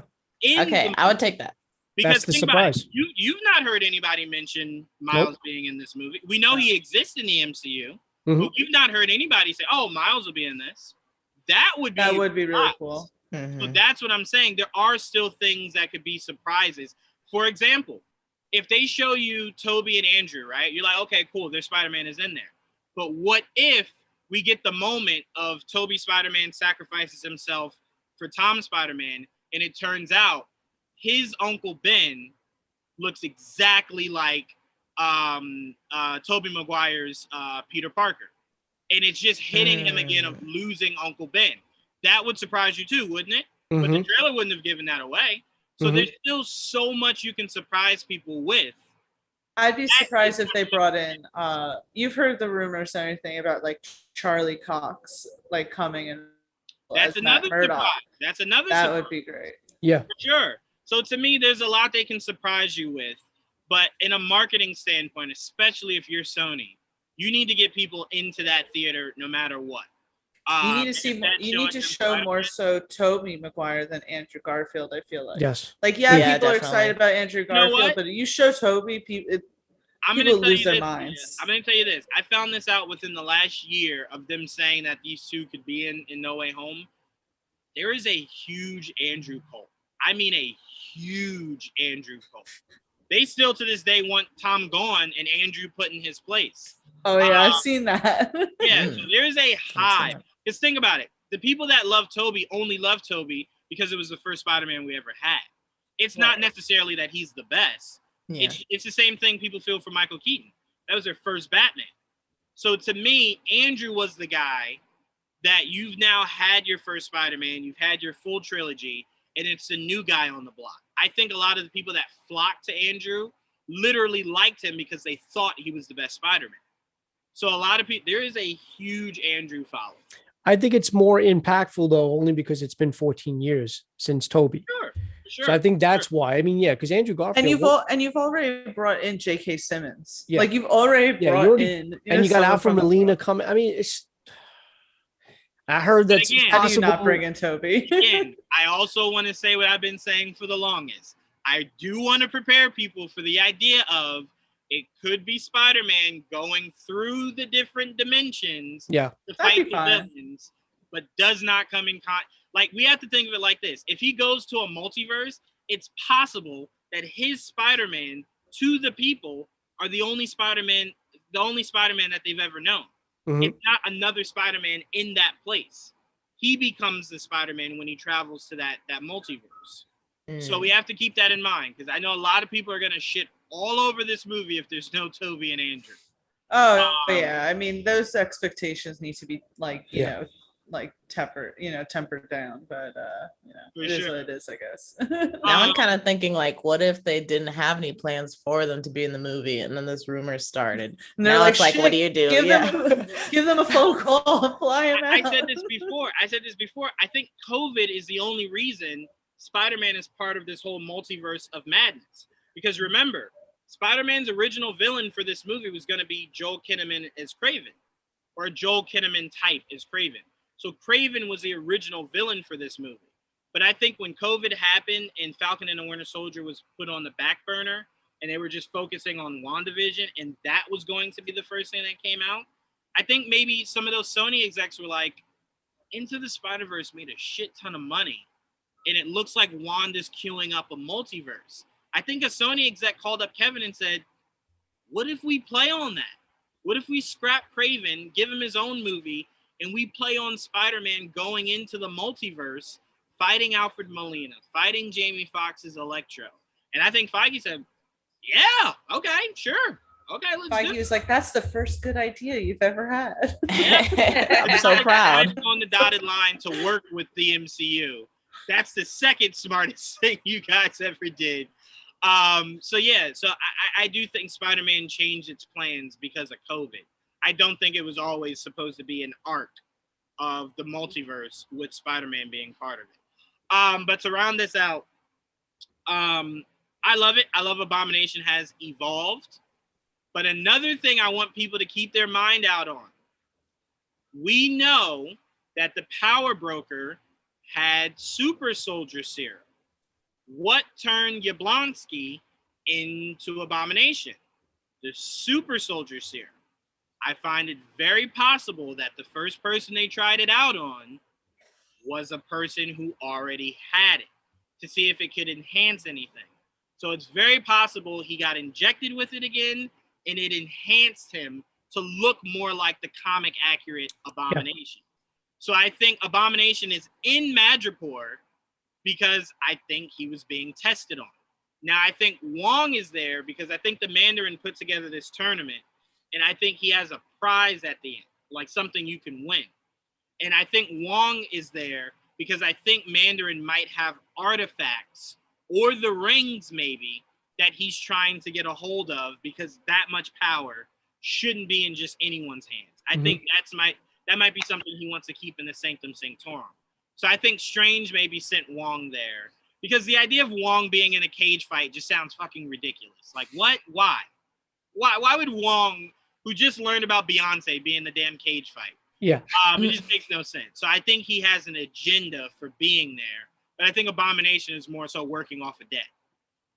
So I think he's just, because again, in the comics, the Power Broker took people, got them hooked on it, and made them wrestlers to work off their debt of getting the super soldier serum. So it could be along the lines of that. But Shekinah, to end this out, what did you think of the final Shang-Chi trailer? I agree with T, and I don't know that much about the character, but nonetheless, it was still a really good trailer. Obviously, the fight scenes were top tier. I wouldn't expect anything less from Marvel.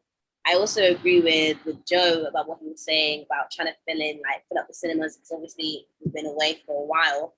And I also think that they've done it on purpose, showing that Wong and Abomination thing, because a lot of MCU fans haven't read any comics, maybe at all outside the Infinity Saga. So any character outside of the character they've known for 10 years is going to be a really hard sell. So you kind of need to bring in people that they already know so that it make it a bit more like nicer to see. But I am excited for the film as normal. Like, I'm excited for Phase 4 to continue so we can get to all the stuff. I'm ready. Yeah. And to Trayvon, he said Shang-Chi will have abilities, and I am happy. I don't think Shang-Chi will have abilities to where Trayvon is speaking to. I think his abilities come more so from being. I think where he's fighting his dad is where his mom was born, and it's more like a magical place. And I think he kind of feeds off of being there. But I would prefer Shang-Chi not to have actual abilities. I like a guy that just can kick your ass. That's it. He doesn't need gadgets. He doesn't need superpowers. He can just take you down with the power of martial arts. Yep. I like it, but think about it. If he has abilities and then you're going to bring in Danny Rand in the future, they're essentially the same exact person. So it's like the difference needs to be one of them doesn't have any abilities. They're just really good at fighting. And to me, I would prefer that because Danny Rand has the glowing fist. So it's like if Shang-Chi does anything that glows, it's like visually, I don't want to see the two of them do the same damn thing. You know what I'm saying? So it's like, let there be some kind of separation there. And I think the proper separation is Shang-Chi can utilize artifacts, but he doesn't actually in his body have like powers. You know what I'm saying? But I love the trailer. I love the tug of war with the rings that he had with his dad. I really love when his dad was like, yeah, I was bragging about you, yo. I told them they couldn't beat you up. I was glad I was right. Like, I love that. Like, it kind of makes you like, okay, I like that. That's a good dad. I think that Mandarin is going to be a standout in this movie for sure. I do too. I mean, we've been waiting for over what 9 years to finally see Mandarin. Well, so not just that, but like the actor just seems as if he's just completely going to capture every single moment that he's on screen. For sure. And I can't wait to see that fight between Shang-Chi's dad and his mom. Yeah. That looks like that's going to be a show stealer. Mm-hmm. Even when she was like doing the whole, that's my favorite part. That was my favorite part of the trailer. When it looks like they're about to fight. No, no, not when he's throwing the rings at her, but when I don't know if she was teaching. Was it her or was it his aunt? No, that's his mom. That's his mom. The one in the yellow is his mom, right? Yeah, that's his mom. Yeah. So the scene where it almost looks like Airbender, where you hear the song and you hear her going like that, and the wind swirls. Yeah. That's one of my favorite parts of the trailer because it fits it perfectly aligned with the song. 100%. Yeah. And it's kind of like a Mr. Miyagi kind of moment. Yeah.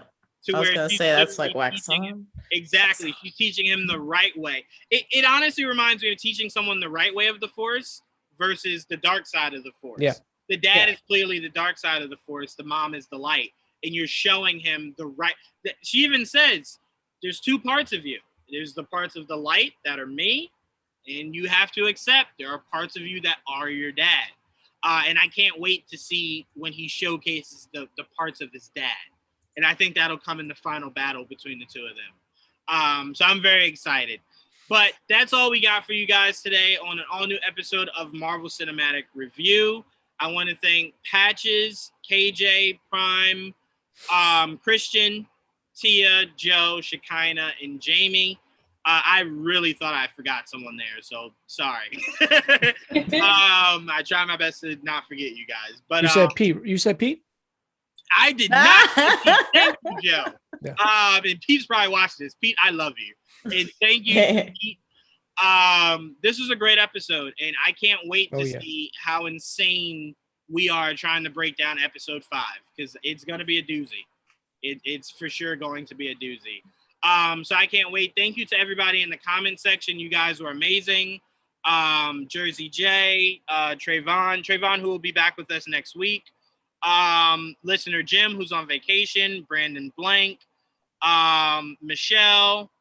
I'm trying to scroll through everybody. Sorry if I'm missing people. I'm trying my best to scroll. But everybody in the comment section, thank you guys so much. Please make sure you're following us, Geek Vibes Nation, on Twitter, Instagram, our website. Make sure you guys are following us. We will be doing some work with San Diego Comic-Con coming up this month. So stay tuned for that. That's going to be a lot of fun. And really quickly, Joe and Jamie, I'm going to go to you guys for you guys to let us know where we can find you. Because me, Tia, and Shekinah, you can really just find us Geek Vibes Nation. We're GVNers, so make sure you find us there. But make sure you find us there. But Joe, where can we find you? So right now I only have Instagram. You can find me at Just Your Average Joe. And simple way to say that is just change the O's to zeros. It's the only way I can say. The only way I was able to spell it out without having to put AVJ for average. It was bothering me. Right. I don't have to have any underscores. So it's Just Your Average Joe spelled out. Change the O's to zeros. And then, of course, my link to my YouTube page is directly to that. Absolutely. I can't wait for you guys to break down this new episode. Sometime this weekend, yeah. We normally do Sunday, which I hate waiting for, but because it's the 4th, we're probably going to do it either Friday or Saturday. I love your crew, Joe. I got to collab on an episode with you guys. I told you I've been wanting to bring you on, and trust me, you're definitely gonna come on one of mine. I feel small time compared to you. That's what it is. Don't ever bring me on. I love to pod. Bring me on ASAP. I love your crew. I can't wait to chop it up with you guys. Okay, so, you got it. I appreciate being on. Thank you. Absolutely. Please send me that invite. Make sure you guys check out Joe. And Jamie has been killing it.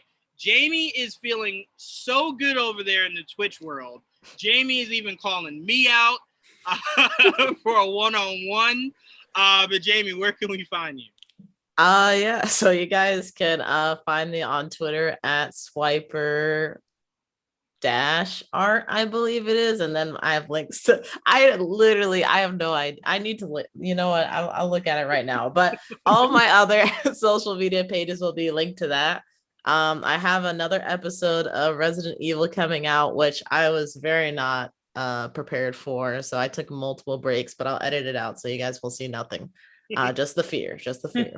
So yeah, I'm going through Resident Evil, and then I'll be finally putting out my E3 recap video.